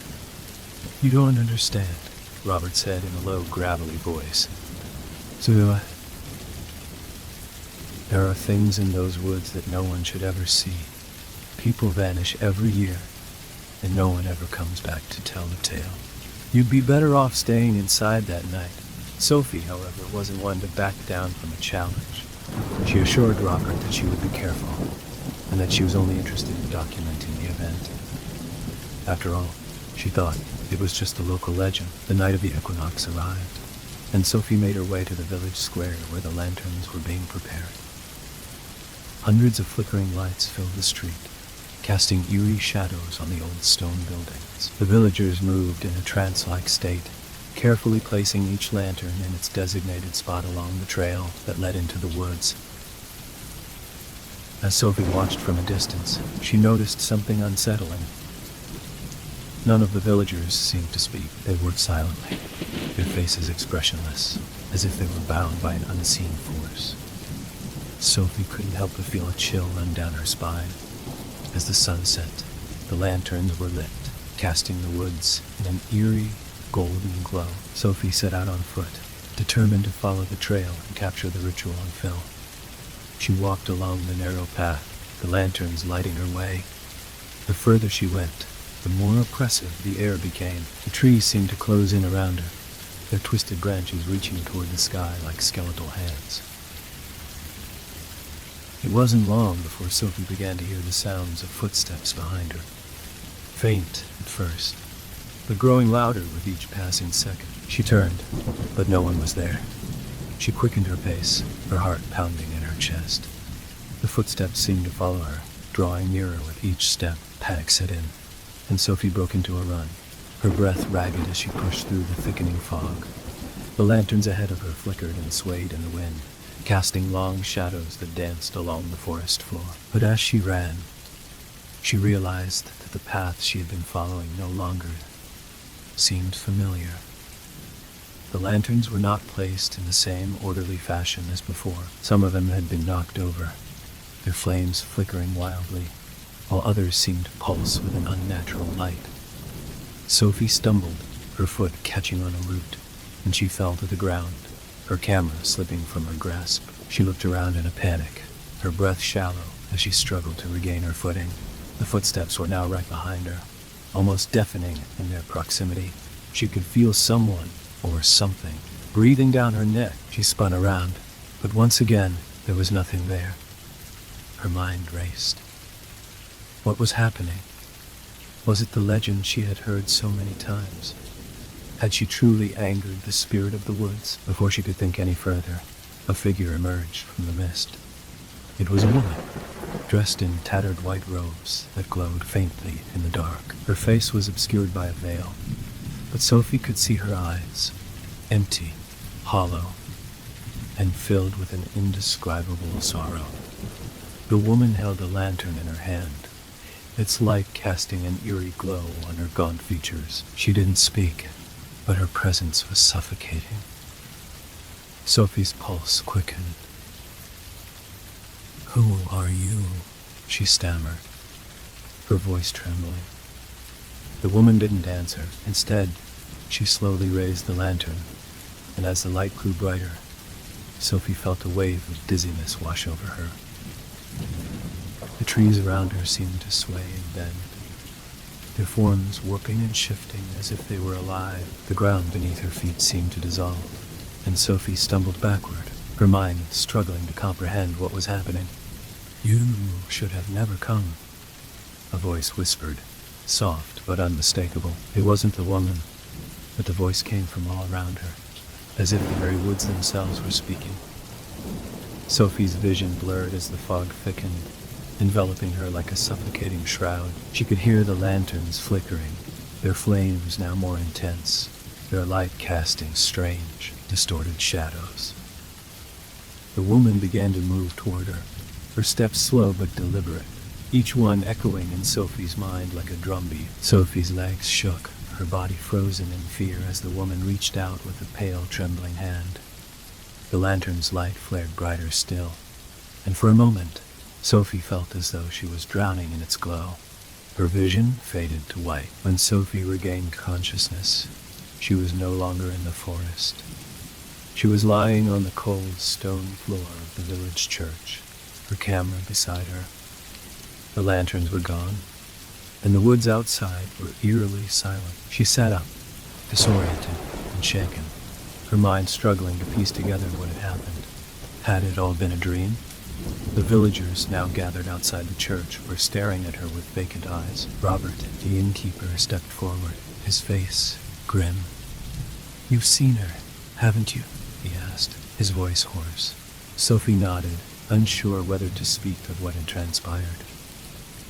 "The keeper of Rook's Hollow," Robert muttered. "She takes those who dare to walk the trail after dark. You shouldn't have followed the lanterns." Sophie tried to make sense of what had happened, but the memory was a blur, and the more she thought about it, the more it seemed like a dream. An old legend brought to life. But as she left the church, Sophie realized that the lanterns still flickered in the distance, leading into the woods. She knew, deep down, that the hollow was still calling, that the spirit had not released her. The lanterns would burn again, and someone else would follow. A sleepy fishing village on the coast, its existence barely registered on maps. For years it had been a peaceful place, the salty air mixing with the scent of the sea, and the horizon stretching endlessly into the unknown. But one evening, something changed. The village slowly emptied, its residents vanishing one by one, until no one remained but the buildings, the docks, and the whispers of those who'd left. For decades, no one dared venture near Seaton's Edge, and it became little more than a legend. However, to Eliza, the mystery of Seaton's Edge was something she couldn't ignore. She had been researching abandoned towns for a project on urban decay, and Seaton's Edge was too intriguing to pass up. Armed with her camera and a curiosity that outweighed her fear, Eliza arrived on a foggy autumn morning, the sea mist clinging to her clothes as she stepped off the ferry. The town was quiet, the kind of stillness that felt almost too thick, as though time itself had stopped moving here. She walked along the empty streets, her footsteps echoing against the crumbling stone buildings. The homes, once quaint and charming, now looked like forgotten relics. Windows were shattered, doors ajar, and the smell of decay lingered in the air. But it was the docks that caught her attention. They extended far into the dark water, twisting and turning like fingers reaching into the depths. As she walked toward the pier, Eliza couldn't shake the feeling that something was watching her. She looked over her shoulder, but saw only the wind bending the grass along the edges of the village. Nothing moved. The deeper she ventured, the stronger the sensation grew. The town felt like it was alive in some way, a silent presence waiting for something. She reached the edge of the pier, where an old lighthouse loomed in the distance. It had been abandoned for years, its light long since extinguished, but it still stood tall, a dark silhouette against the gray sky. There was something unsettling about it. Its structure seemed too perfect, as if it had been left untouched, despite the decay around it. Eliza climbed the creaking stairs up to the lighthouse, determined to capture the perfect shot. As she neared the top, a strange chill crept over her, and she noticed the glass of the lighthouse lantern room was intact, though it seemed out of place among the other ruinous buildings. She stepped closer, her fingers brushing against the cold glass, and then she saw them. Figures. At first, they were barely visible, standing just beyond the glass, moving in slow, deliberate motions. They were tall, their silhouettes shifting like shadows in the fog. Eliza's breath caught in her throat. There were at least 3 of them, their heads tilted in unison toward her, as if they were watching her through the glass. Panic surged through her, and she stumbled back, her mind racing. She turned to run, but as she descended the lighthouse stairs, the feeling of being watched intensified. Every shadow seemed to shift. Every creaking floorboard felt like a warning. As she exited the lighthouse, she heard a sound, a low, almost imperceptible hum, like a distant chant carried by the wind. Eliza hesitated, trying to locate the source of the noise. It seemed to be coming from the water, from the depths of the ocean that stretched endlessly before her. Her curiosity outweighed her fear, and she followed the sound to the edge of the pier. The fog had thickened, the mist curling around her ankles, and the water now seemed darker, as though it was hiding something. The chanting grew louder, more distinct, and then, through the fog, she saw them. The figures, they were standing at the edge of the water, their faces obscured by the mist, but their movements were deliberate, synchronized. Their eyes, glowing faintly, focused on Eliza. As she stood frozen, her heart pounding in her chest, a voice broke the silence, a whisper that seemed to echo from the water itself. "You've come." Eliza's breath caught in her throat. She felt the ground beneath her tremble, and the water began to ripple, though the air was still. The figures slowly turned, their heads tilting further as if they were speaking to one another. One of them moved toward her, and Eliza instinctively backed away, her foot slipping on the wet pier. The figure stopped, its shadow stretching unnaturally long in the mist. Then, in a voice like a lapping of the waves, it spoke again. though its mouth never moved. "We have waited for you." The words didn't make sense. She had never been here before. She didn't know these people, if they were people at all. But as the fog closed in around her, Eliza felt an undeniable pull toward the water. Her mind screamed at her to turn and run, but her body wouldn't respond. The figures raised their arms, and the hum turned into a soft, melodic song. The words alien, but somehow familiar. The song swirled in her head, drowning out all other thoughts. The closer the figure got, the more she could see. It wasn't human. Its limbs were too long, too thin, and its skin was the color of the murky sea.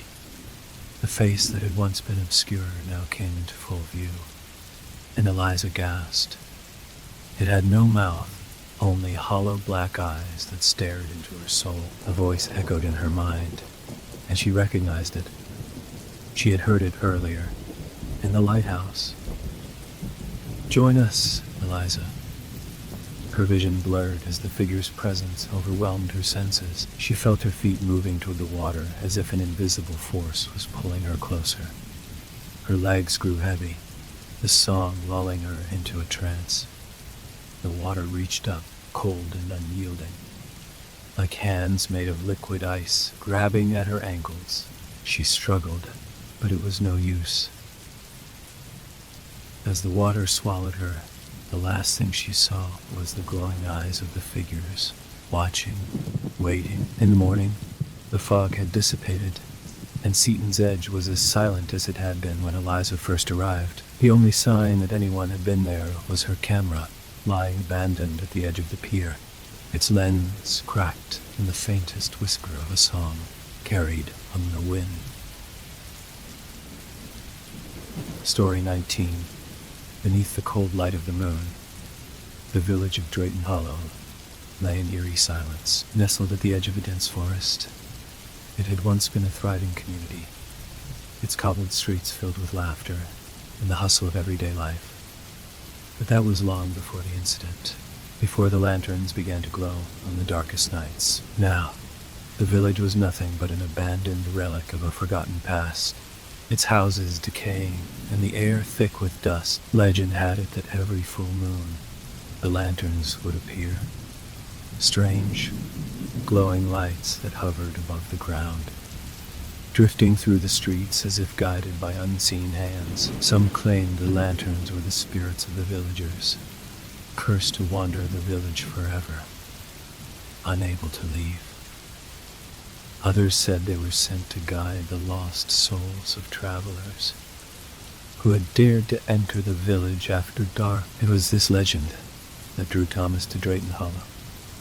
He had heard the stories from his grandmother, who had once visited the village in her youth. As a young man with a passion for urban legends and paranormal mysteries, Thomas couldn't resist the allure of uncovering the truth behind the lanterns. Armed with only a flashlight, a camera, and his own skepticism, he ventured to Drayton Hollow one moonless night, determined to witness the lanterns for himself. As he approached the village, he noticed the air felt heavier, thicker than he expected. The fog rolled in swiftly, wrapping the village in an unnatural shroud of mist.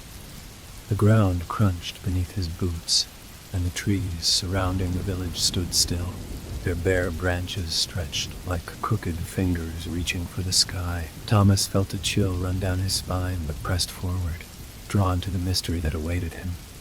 The first house he passed was a crumbling structure with shattered windows and a roof that had long since collapsed. He hesitated, but pushed open the rusted gate, stepping onto the overgrown path that led to the center of the village.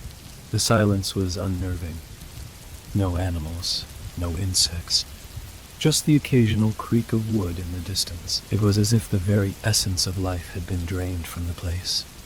And then he saw it, a faint glow, flickering like the flame of a distant candle, appeared in the center of the street. Thomas froze, his heart hammering in his chest. The lantern was not like any he had seen before. It hovered in midair, its orange flame dancing with an unnatural intensity. It swayed slightly, moving as if pushed by an invisible wind. Thomas's breath caught in his throat as the lantern began to move down the street, its glow illuminating the cracked cobblestones beneath it. Without thinking, he began to follow it, his camera raised in an instinctive attempt to capture the phenomenon. The lantern led him deeper into the village, its light flickering in and out of view as he navigated through the abandoned buildings. The fog grew thicker, swallowing everything around him until only the lantern's glow remained. And then another light appeared, just ahead of him. It was smaller, more distant, but unmistakable. Another lantern. Then another. Slowly, one by one, the lanterns began to appear, each floating silently above the ground, drifting through the village as though on a predetermined path. Thomas felt a growing sense of unease. He had been so focused on the lanterns that he hadn't noticed the change in the air, the oppressive weight that seemed to bear down on him. The silence had deepened, become heavier, and the once distant whispering of wind had transformed into a low, rumbling hum. He looked around, but the fog was now so thick that he could barely make out the shapes of the buildings. The lanterns surrounded him, their flickering light casting long, twisted shadows on the walls. And then he heard it. A voice, soft at first, like a whisper from the dark. "Help me." Thomas turned quickly, his heart racing, but there was no one there. The voice came again, this time louder, more desperate. "Help me, please." The sound seemed to come from all directions, echoing off the walls, filling the narrow street. Thomas's legs froze in place. The voice was familiar. It was his grandmother's, but that was impossible. She had died years ago. "Please, find me." The lanterns began to move faster, swirling around him like fireflies, their flames brighter, more intense. Thomas tried to back away, but the fog thickened, pressing in on him from all sides. The voice continued, now frantic, pleading for him to come closer. He reached for his flashlight, but it flickered and died, leaving him in total darkness, save for the glowing lanterns. His breath caught in his throat as the first lantern drifted toward him, stopping just a few feet away. The voice continued to whisper, and Thomas could hear the unmistakable sound of footsteps, slow, deliberate, coming closer. He dared not move, his body frozen by fear. The lanterns circled him, their light now blinding. The footsteps grew louder, and Thomas could see a figure emerging from the fog. It was a woman, her face obscured by a veil of mist, but there was something familiar about her. The lanterns parted, creating a path as she walked toward him. And then, he saw her eyes. They were empty, hollow, like dark voids that stared into his soul.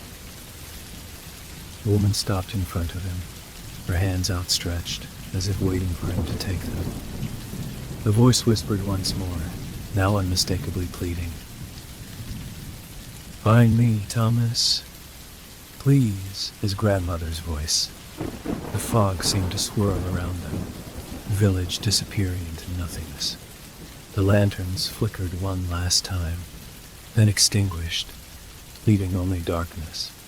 And then the village was still once more. Thomas awoke to the sound of crashing waves. The fog had lifted, and the moonlight now bathed the empty village in a soft, silver glow. He was alone. The lanterns were gone.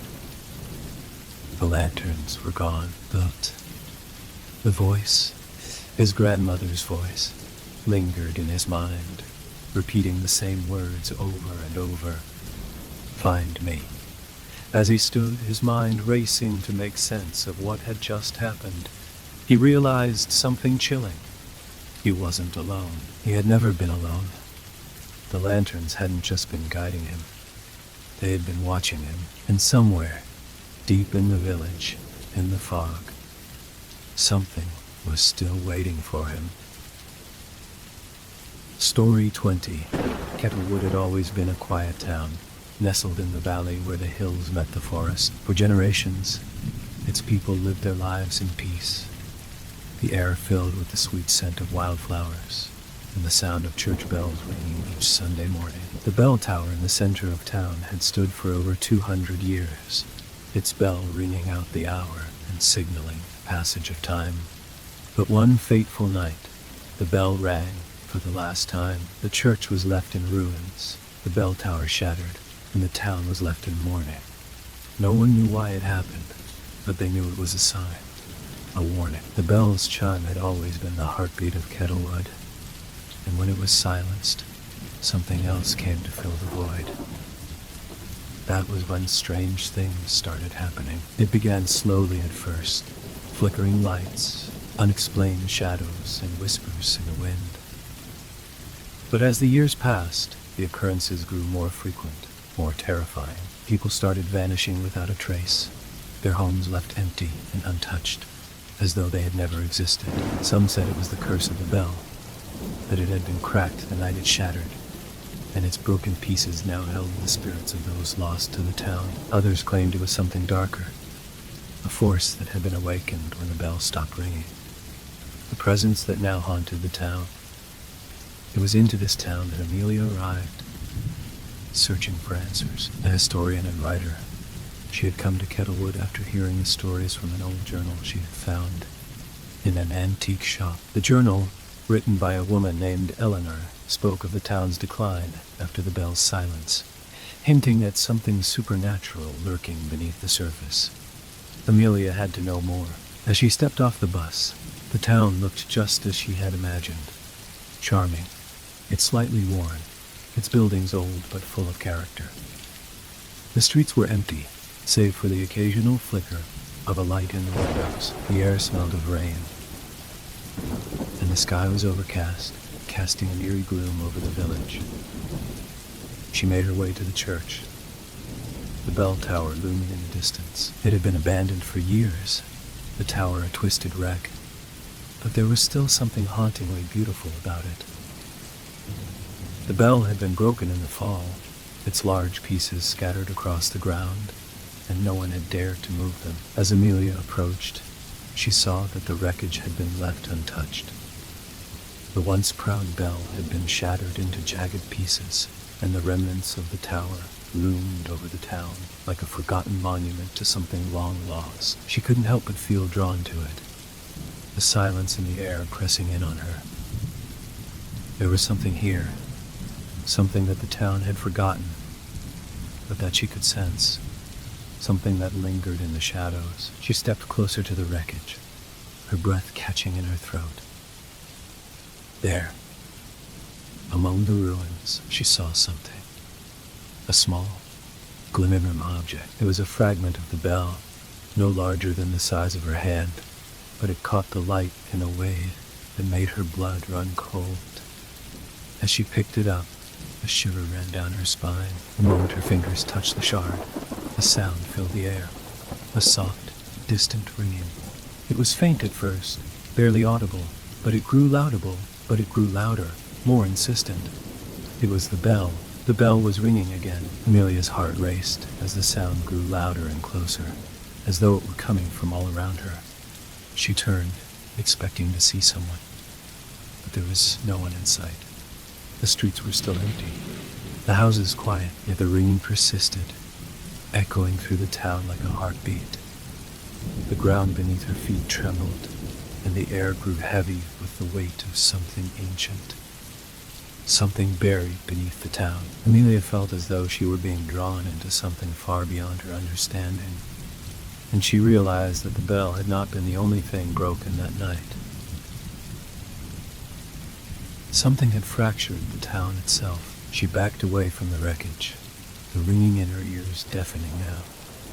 It felt as though the very town was coming alive, its buildings shifting and creaking, as though they had been waiting for this moment. The bell sound grew louder, now accompanied by a low, guttural hum that seemed to reverberate in her bones. The ground beneath her feet cracked, and she stumbled, her heart pounding in her chest. And then, out of the fog, she saw them. Figures, tall, shadowy forms emerging from the mist, their movements slow but deliberate. Their faces were obscured, their eyes glowing faintly in the dark. As they approached, the air grew colder. The shadows stretching longer, reaching outward. The bells ringing became a chorus now, the sound of many bells, the cacophony of voices that seemed to call her name. Amelia's body froze in place. She couldn't move, couldn't breathe. The figures circled around her, their presence suffocating, their eyes never leaving her. And then one of them spoke, its voice a rasping whisper in the wind. The bell must ring again. The town must be whole again. Amelia's breath caught in her throat as the figure reached out, its hand cold as ice, brushing against her cheek. "You are the one who broke it," it said, its voice echoing in her mind. "You are the one who must fix it." The ground beneath her feet cracked wider, and Amelia felt herself sinking, the fog enveloping her. The bell continued to ring, louder now, its chime deafening, its tone full of sorrow.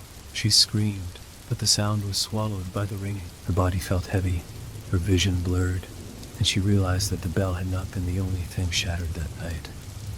The town had been broken, and now it would never be whole again. As the figures closed in, Amelia understood the truth. The bell was not just an instrument. It was the town's soul.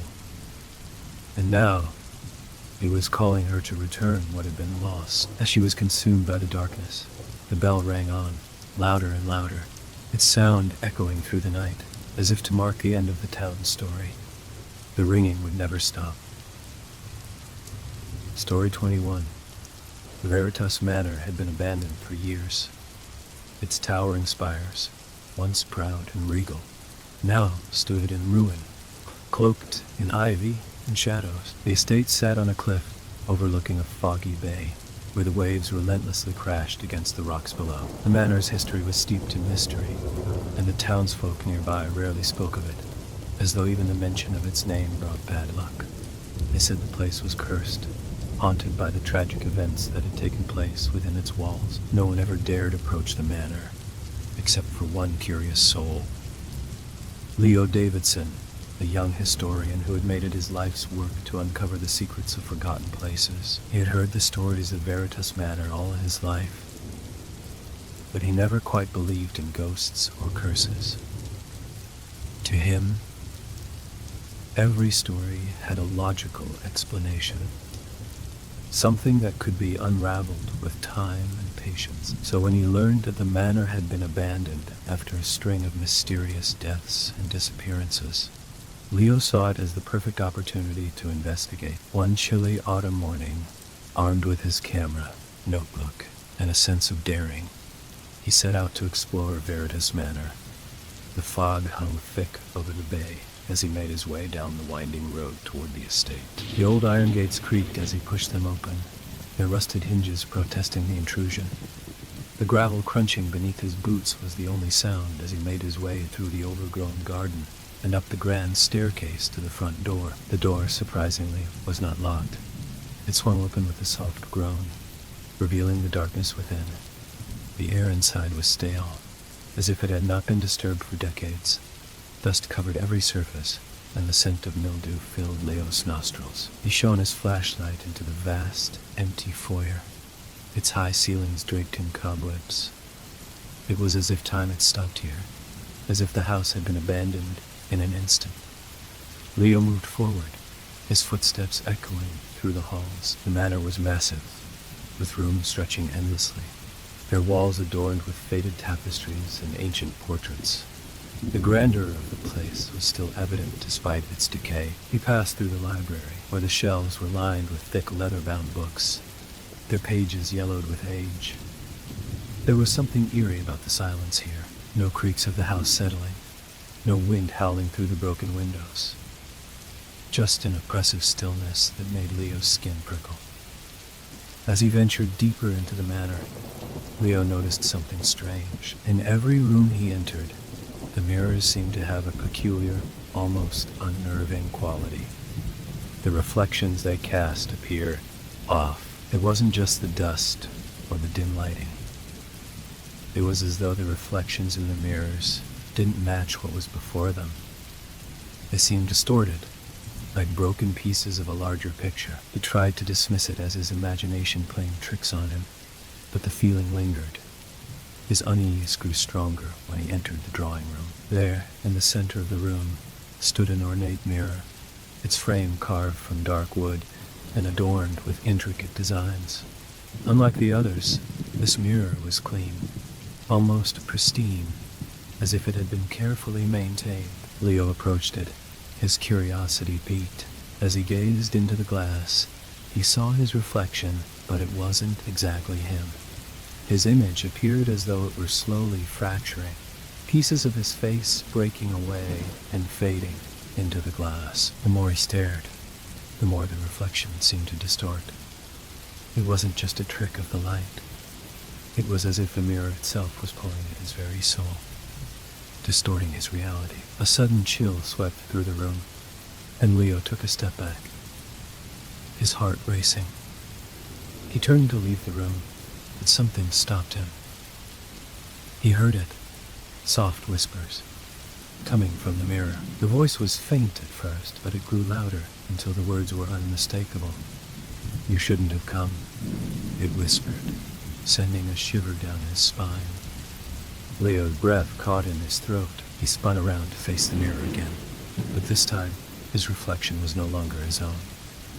Instead, the mirror showed a figure, a tall, slender woman with hollow eyes and an expression twisted in agony. She reached out from the glass, her hand stretching toward him as if she were trying to escape. Leo stumbled backward, his heart pounding in his chest. He turned to flee, but the door slammed shut with a deafening bang. The room grew colder, the air thick with the scent of decay. The whispers grew louder, now accompanied by a low, rumbling growl that seemed to come from deep within the manor itself. Panic set in as Leo frantically searched for a way out, but every door he tried was locked. The walls seemed to close in and around him, and the whispering voices grew more insistent, urging him to stay, to join them in the manor's cursed embrace. He dashed through the hallways, his flashlight flickering as shadows seemed to dance along the walls. The mansion seemed alive, shifting and warping around him. The paintings on the walls now seemed to watch him, their eyes following his every move. He found himself back in the foyer, but there was no escape. The front door remained firmly closed, as though the house itself had sealed him in. The whispers grew louder, becoming a cacophony of voices, all pleading for him to stay. Then, just as suddenly as it had started, the manor fell silent. The oppressive air lifted, and Leo felt an unnatural calm settle over him. The mirror in the drawing room seemed to hum, a soft, almost soothing sound. Leo was drawn to it again, despite his fear. He moved toward the mirror, as though something in him had been compelled to look. As he peered into the glass, he saw not his own reflection, but a scene from the past, a grand ball filled with elegantly dressed figures, their laughter and music echoing through the room. At the center of the scene was a woman, her face familiar, though he could not place it. She danced gracefully, her eyes locked onto Leo's reflection. Then, without warning, the scene shattered. The glass cracked, and the woman's face twisted in agony, her mouth opening to scream, but no sound came. The crack in the mirror spread, until the entire surface was a web of fractures, distorting everything it reflected. And then, in the shattered pieces, Leo saw something that chilled him to his core. A figure standing behind him, its face a hollow mask, its eyes dark voids of emptiness. He spun around, but there was no one there. His heart raced, and his breath became shallow as the shadows around him seemed to grow longer, stretching toward him with malevolent intent. As the figure in the mirror grinned, Leo realized with horror that he was no longer alone in Veritas Manor. Something had followed him into the house, something that had been waiting for him, waiting for the moment when the manor's curse would claim another soul. And just like the others who had come before him, Leo would become another lost reflection, another shattered piece of Veritas Manor's dark past. Story 22. The Breckenridge Lighthouse stood alone on a jagged cliff, a beacon of hope for sailors who navigated the tumultuous waters off the coast. Its white stone tower, weathered by years of salt and wind, stretched into the sky, and its light cast a faint, eerie glow over the dark sea. The lighthouse had been active for decades, guiding ships safely to port, but for the last 5 years it had remained abandoned. The light no longer shone. The fog that perpetually rolled in from the ocean seemed to swallow the lighthouse whole, leaving the coast shrouded in an impenetrable mist. The town of Breckenridge, a small fishing village just a few miles away, had long since stopped relying on the lighthouse. Most of the residents had forgotten it existed, their attention turning to other things. But there was one person who could not forget. Daniel Hayes, a former marine biologist turned writer. He had recently moved to Breckenridge, hoping to find peace and inspiration for his next book. The lighthouse fascinated him, drawing him in like a moth to a flame. He had heard the rumors about the place, whispers of a tragedy that had occurred there years ago. It was said that the keeper of the lighthouse, a man named Elijah Gray, had gone mad in the weeks leading up to his disappearance. Some claimed they had seen strange lights flickering in the tower at night, even though no one had been living there. Others spoke of eerie sounds, distant voices calling from the fog, or the mournful tolling of a bell that rang without reason. Daniel, always the skeptic, dismissed these stories as local superstition. He was determined to uncover the truth. One misty evening, as the sun sank low beneath the horizon, Daniel set out to visit the lighthouse. The air was thick with fog, and the sound of the waves crashing against the rocks below was the only noise that broke the silence. He made his way along the rocky path that led up to the lighthouse, the damp ground beneath his boots making each step feel heavier than the last. The closer he got to the lighthouse, the more oppressive the fog seemed to become. It clung to his skin, and his breath grew shallow. As he reached the base of the lighthouse, he noticed something odd. The door, which had always been locked in the past, was now slightly ajar. Daniel hesitated for a moment, then pushed the door open and stepped inside. The interior of the lighthouse was cold and dark. The air smelled musty, like old wood and mildew. The light from Daniel's flashlight barely pierced the gloom as he made his way up the winding staircase that led to the top. The walls were lined with dust-covered shelves, and the air felt stale, as though no one had been here in years. He reached the top, where the once great lantern had long since been extinguished. The large glass dome that once housed the light was shattered, and the remnants of broken glass littered the floor. It was here, in this lonely tower, that Elijah Gray had met his end. The rumors told of a stormy night when Elijah had been seen pacing the tower, muttering to himself, eyes wide with terror. He had been heard shouting into the storm, warning of something that was coming, a force that would take everything. And then, in the dead of night, Elijah had vanished without a trace. No one ever found his body. The local authorities had searched the area for days, but it was as though he had simply disappeared into the sea. Some claimed he had been taken by the ghosts of the ocean. Others believed he had gone mad and wandered off into the fog, but the truth was never discovered. Daniel stood at the broken window, gazing out at the fog-covered sea. The stillness of the night was oppressive, and he felt a strange unease settle over him.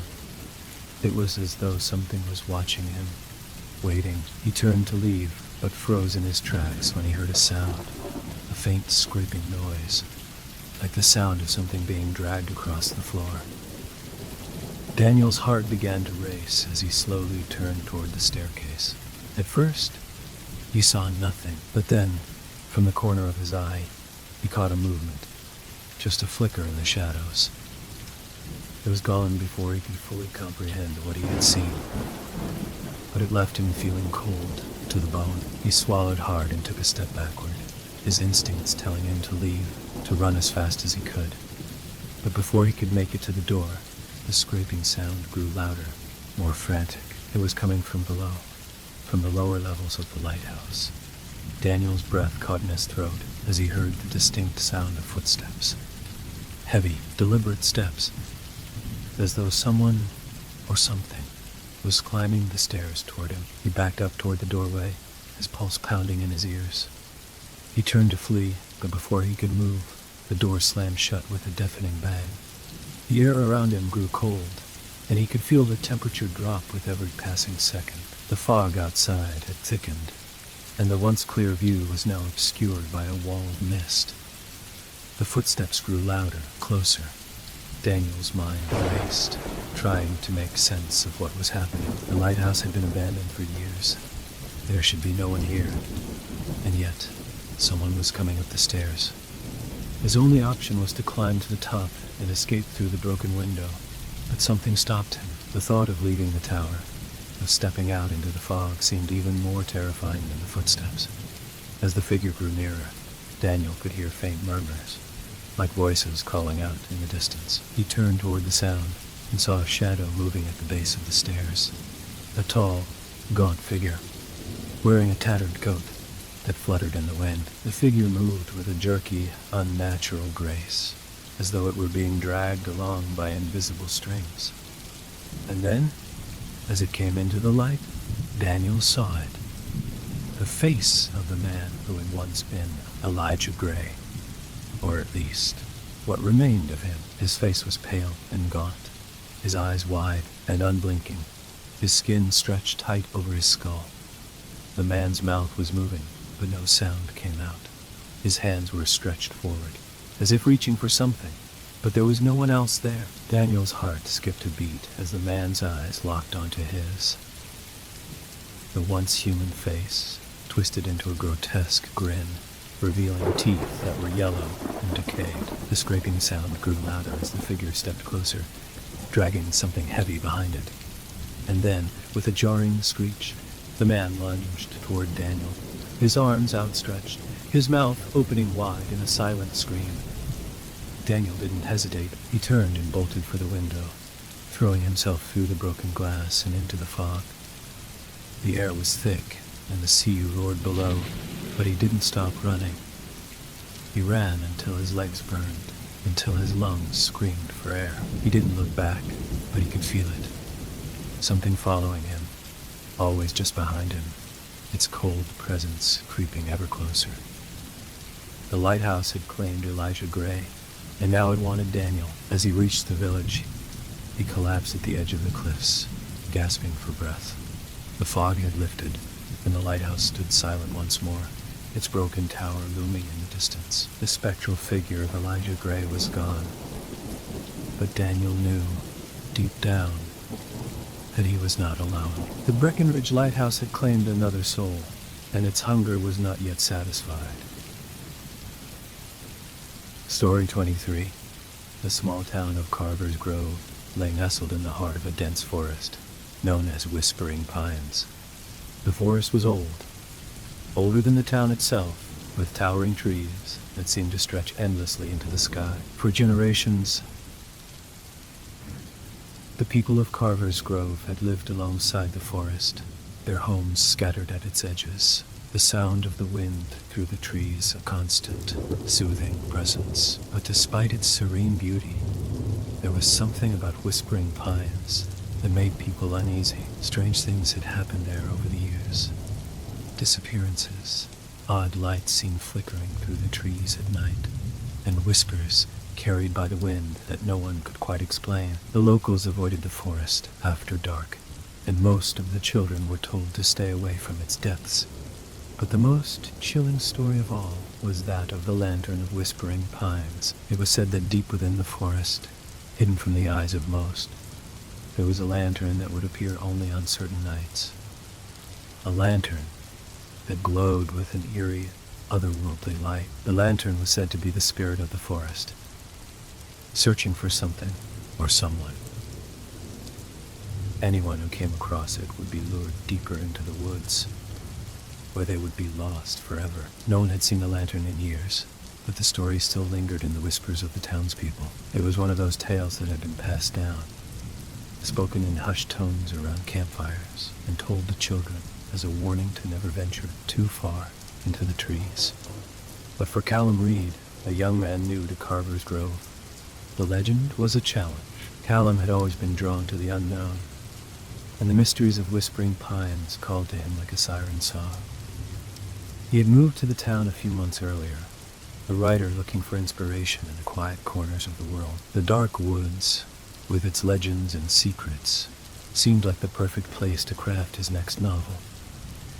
Callum had heard the story of the lantern, of course. The locals were quick to warn him about it, but he had dismissed them as mere superstition. After all, he had never been one to believe in ghosts or spirits. But as the days grew shorter and the nights colder, Callum found himself increasingly curious about the forest and the lantern. One evening, just as the sun began to dip below the horizon, Callum set out. The moon was hidden behind thick clouds, and the wind was still, but the air felt charged, as if something were about to happen. He carried only a flashlight, a notebook, and a sense of purpose. The path that led into the heart of Whispering Pines was narrow and winding, and the trees pressed in on either side, their branches like skeletal hands reaching down from above. As he ventured deeper into the forest, the shadows seemed to grow longer, and the silence became heavier. Every step felt muffled, as if the forest was holding its breath. The further he went, the more the world seemed to disappear. The air became thick, the scent of pine and earth more intense. He walked for hours, the trees around him growing denser, until he lost track of time. It wasn't until the first flicker of light caught his eye that he realized something was wrong. At first he thought it was his flashlight, but as he turned the beam toward the source, he saw it, a small, faint light hovering in the distance. It was dim, but it pulsed with an ethereal glow. Callum's heart began to race. Could this be the lantern? He had expected it to be a campfire or the distant glow of a town light. But this was different. This light was too steady, too purposeful. And as he stepped closer, the air grew colder. The wind picked up, rustling the leaves and making the trees groan and creak as though they were alive. The lantern appeared to be floating in midair, held by no visible hand. It swayed slightly, as though caught in an unseen breeze, casting long, twisting shadows on the forest floor. Callum's curiosity pulled him toward it. Despite the unease that began to settle in his chest, he reached out a hand, and as his fingers brushed against the glowing light, a sudden chill shot through his body, like ice running through his veins. His breath caught in his throat as the light flickered and dimmed. And then, with a soft hiss, it flared brightly, casting a wide, ghostly glow around him. The trees seemed to move, their branches shifting and creaking as though they were reaching for him. The ground beneath his feet seemed to tremble, and Callum's pulse quickened. He turned, feeling the overwhelming need to leave. But when he tried to walk away, the path seemed to shift. The trees that had once lined the way now blocked his exit. The light was still there, hanging in the air like an unspoken invitation. Callum's breath quickened as he tried again to turn back, but with each step, the forest seemed to stretch further, pulling him deeper into its embrace. It was as if the lantern was guiding him, drawing him towards something he could not see, something that was hidden just beyond his reach. Panic began to rise in his chest.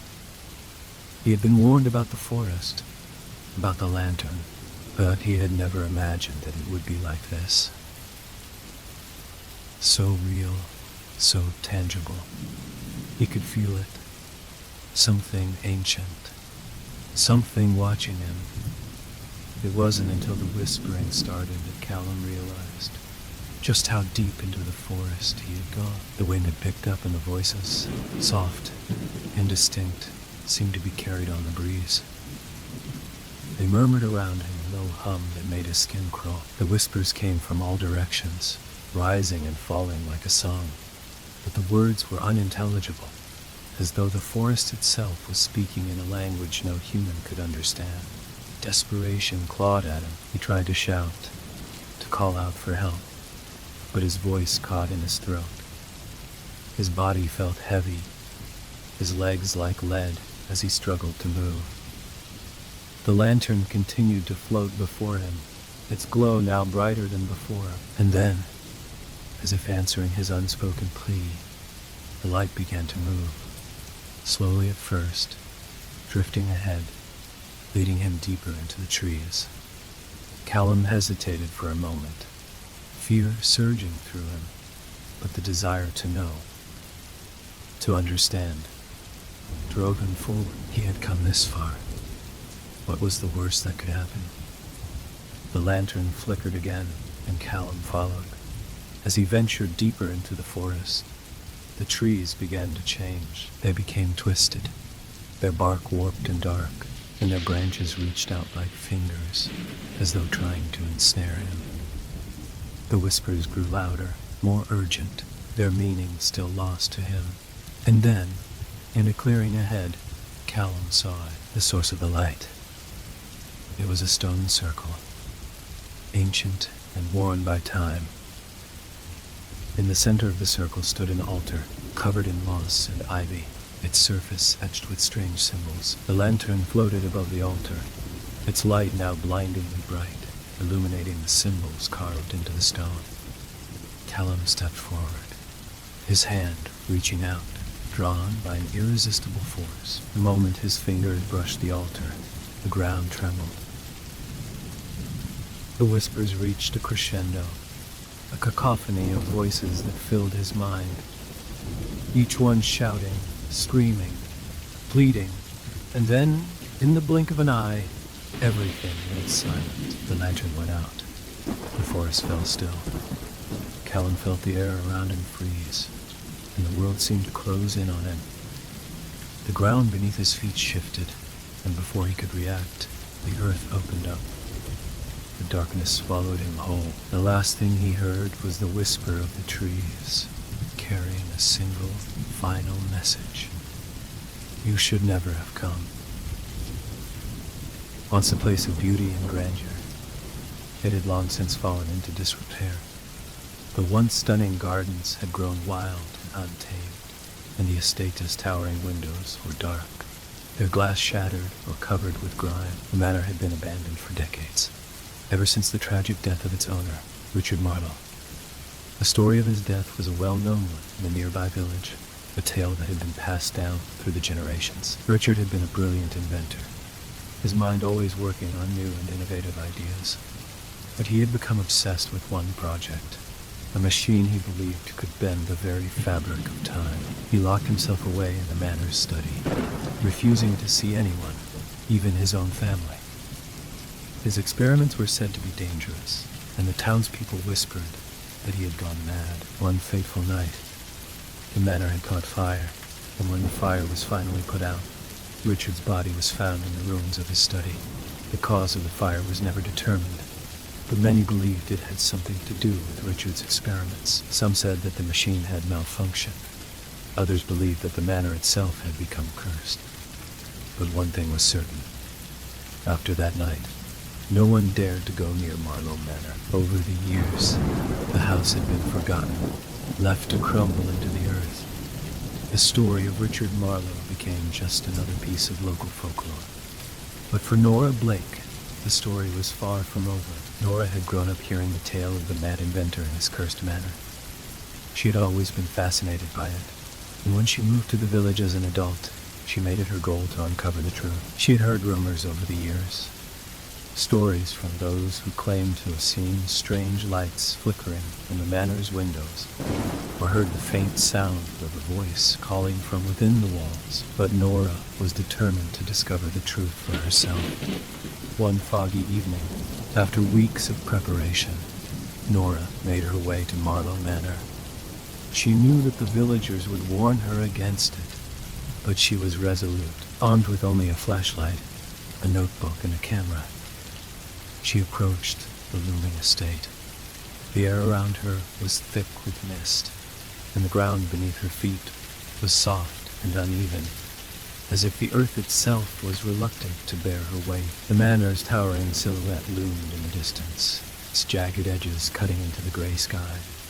As she approached the front gate, Nora felt an inexplicable sense of dread wash over her. The iron gates were rusted, their bars twisted and bent, but they creaked open easily enough. The path leading up to the manor was overgrown with weeds and wildflowers, and the once grand fountain that had stood at the entrance was now a crumbling relic, its water long since dried up. Nora stepped forward, her heart pounding in her chest. She had heard the stories, of course, but she had never truly believed them. Now, standing before the manor, she wasn't so sure. She pushed the thought aside and made her way to the front door. To her surprise, the door wasn't locked. It swung open with a loud groan, revealing a dark, empty hallway. The air inside was cold, and the smell of decay was thick. Dust covered every surface, and cobwebs hung from the ceiling like tattered curtains. Nora stepped inside, her flashlight beam cutting through the darkness. As she explored the manor, she was struck by the sense of abandonment. The grand staircase, once a thing of beauty, was now covered in rotting wood and peeling wallpaper. The walls were adorned with faded portraits. The eyes of the figures in the paintings seemed to follow her as she passed. It was quiet, too quiet. But as Nora ventured deeper into the house, she began to hear faint sounds in the distance, the creaking of floorboards, the whisper of something moving in the shadows. She paused, listening intently. But when she turned around, there was nothing there. Her mind began to race, and she pushed forward, trying to shake off the unease that was settling in her stomach. It was then that she saw it, the study. The door was slightly ajar, and a faint light flickered from within. Nora hesitated. The study was where Richard Marlowe had spent most of his time before his death. It was said to be where he had worked on his experiments, where he had built the machine that ultimately led to his demise. With a deep breath, Nora stepped inside. The room was dimly lit, the only light coming from an old, cracked lantern that sat on a desk in the corner. The walls were lined with shelves, some of which had collapsed under the weight of old books and papers. A large, dusty desk stood in the center of the room, its surface cluttered with blueprints, mechanical parts, and strange, half-finished inventions. But it was the machine that caught her eye. In the far corner of the room stood a large contraption, its gears and cogs still in place, its metal frame covered in rust and dust. It was a bizarre, intricate machine, unlike anything Nora had ever seen before. It seemed to pulse with a faint energy, as if it were alive.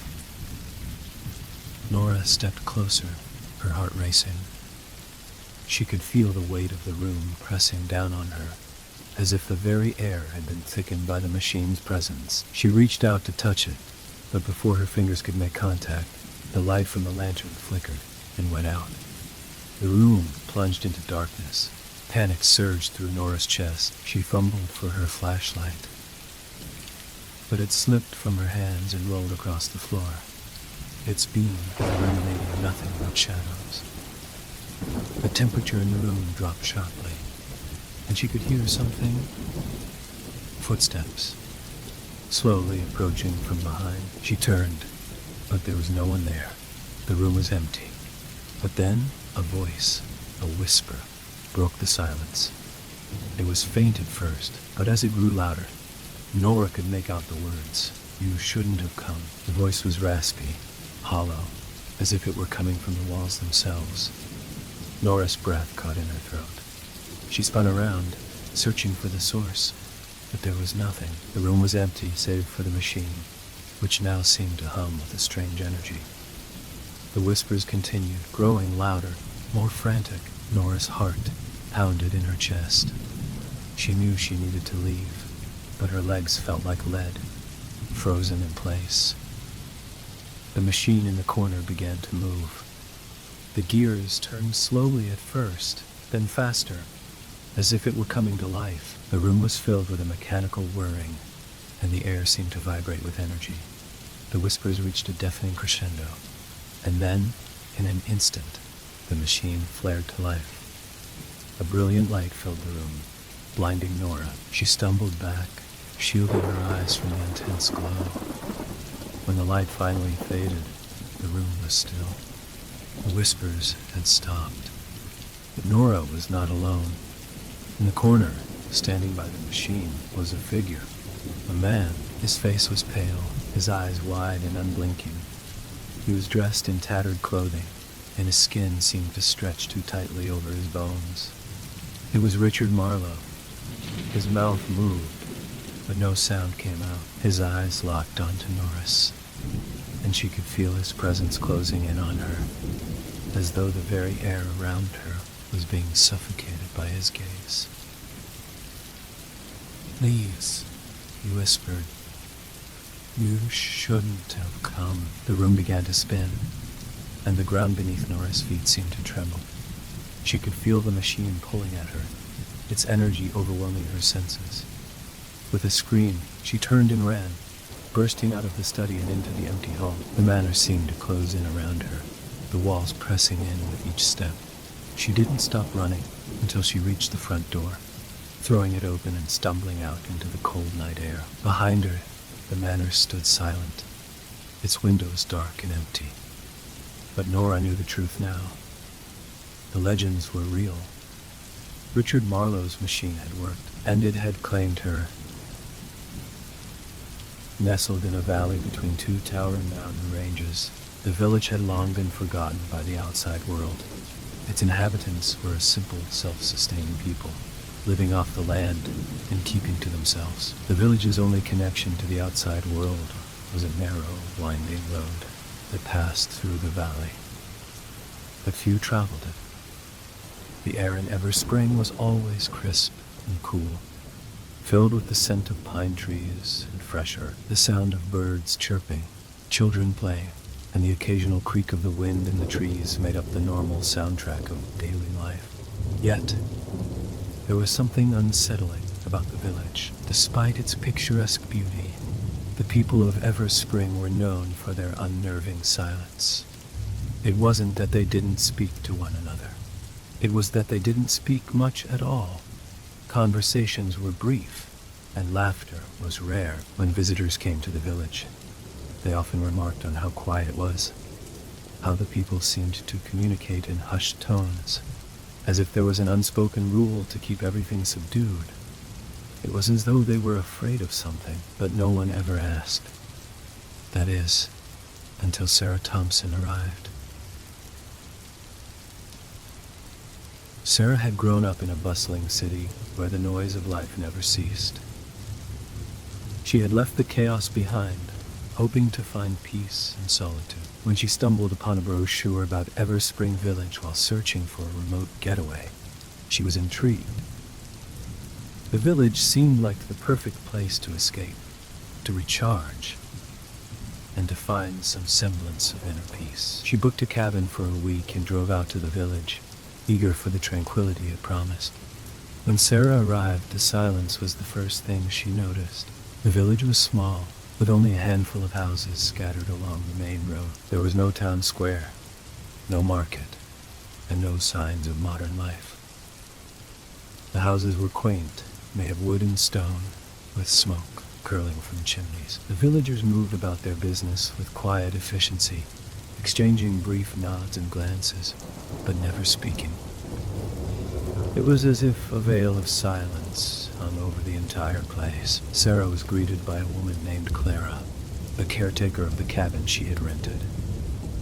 Clara was kind but distant, her words measured and sparse. She explained the rules of the village. No loud noises, no disturbances, and most importantly, no questioning the silence. "The village has always been this way," Clara said, her eyes flicking nervously toward the other villagers as they passed by. "We don't speak much. It's better that way." Sarah, unsettled but curious, decided to take a walk through the village that afternoon. She wandered down the narrow streets, trying to get a feel for the place. The villagers went about their work, mending fences, tending to gardens, and collecting firewood. But no one seemed to acknowledge her presence. As the sun began to set, Sarah made her way to the edge of the village, where the trees grew thicker and the land became wild. She came upon a small clearing where a single ancient oak tree stood, its twisted branches reaching up toward the sky. Beneath the tree was a weathered stone bench, and Sarah sat down to take in the view. As she sat there, something strange happened. The sounds of the village seemed to fade away, as if the air itself had become unnaturally still. The wind stopped blowing, the birds ceased their songs, and even the rustling of the leaves was gone. The world around her had become completely silent. She looked around, confused. Had she imagined it? Had the silence just intensified? As the minutes passed, Sarah began to feel a growing unease. It was as though something was watching her, waiting just out of sight.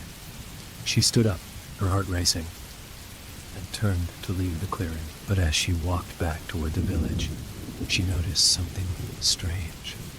The villagers were no longer moving. They stood frozen in place, their eyes staring straight ahead, unblinking. It was as if they had all stopped in time. Sarah's breath caught in her throat as she hurried back to her cabin, fear creeping into her chest. She couldn't shake the feeling that something was terribly wrong. That night, as Sarah lay in bed, the silence of the village pressed in on her from all sides. She tried to sleep, but the oppressive quiet made it impossible. Every creak of the cabin's floorboards, every rustle of the trees outside, felt amplified, as if the silence itself was suffocating her.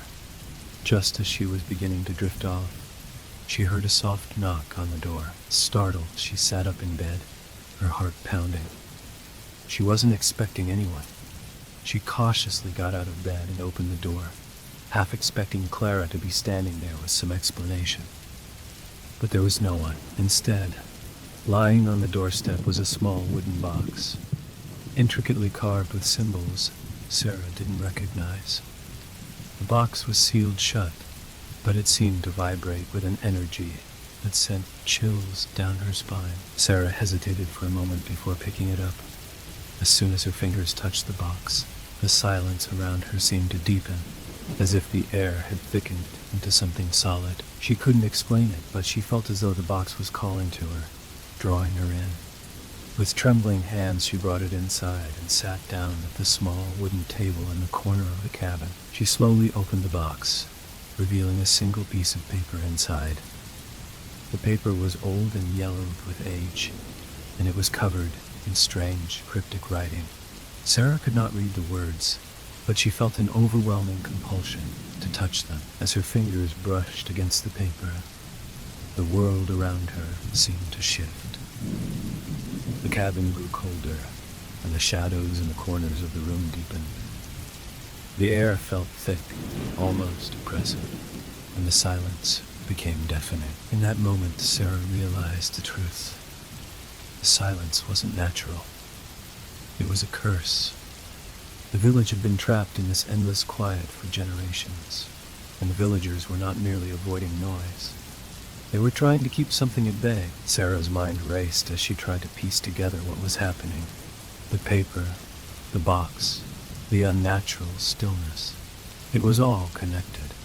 The villagers weren't silent out of choice. They were silent because it was the only way to survive. The silence was a barrier, a shield that kept something far worse from breaking through. But it was a shield that was weakening, and the presence that lurked just beyond the veil of silence was growing stronger. Panic surged through Sarah's chest as she realized that she too was now part of the silence. She had taken the box, and in doing so had unknowingly sealed her fate. There was no escape. She had become a part of the village's curse, and soon She would be just like the others, frozen in time, silent and still, waiting for the inevitable. With a cry of desperation, Sarah rushed to the door, flinging it open and running into the night. The village was as quiet as ever, and now it seemed even more oppressive, as if the silence itself was closing in on her. She ran through the streets, her footsteps the only sound in the vast emptiness. But no one stirred. The villagers remained frozen, their eyes lifeless and cold. Sarah ran until she reached the clearing by the old oak tree, where she had first felt the silence consume her. But the tree was gone. In its place stood a dark, swirling void, a black abyss that seemed to beckon her toward it. She had no choice but to step forward. As she did, the silence consumed her completely, and she was lost, forever trapped in the void, with no sound. Mark her passing. The villagers never spoke of her again, and her disappearance became just another ghost story whispered among the children of Everspring. But deep in the heart of the village, the silence remained, as thick and suffocating as ever.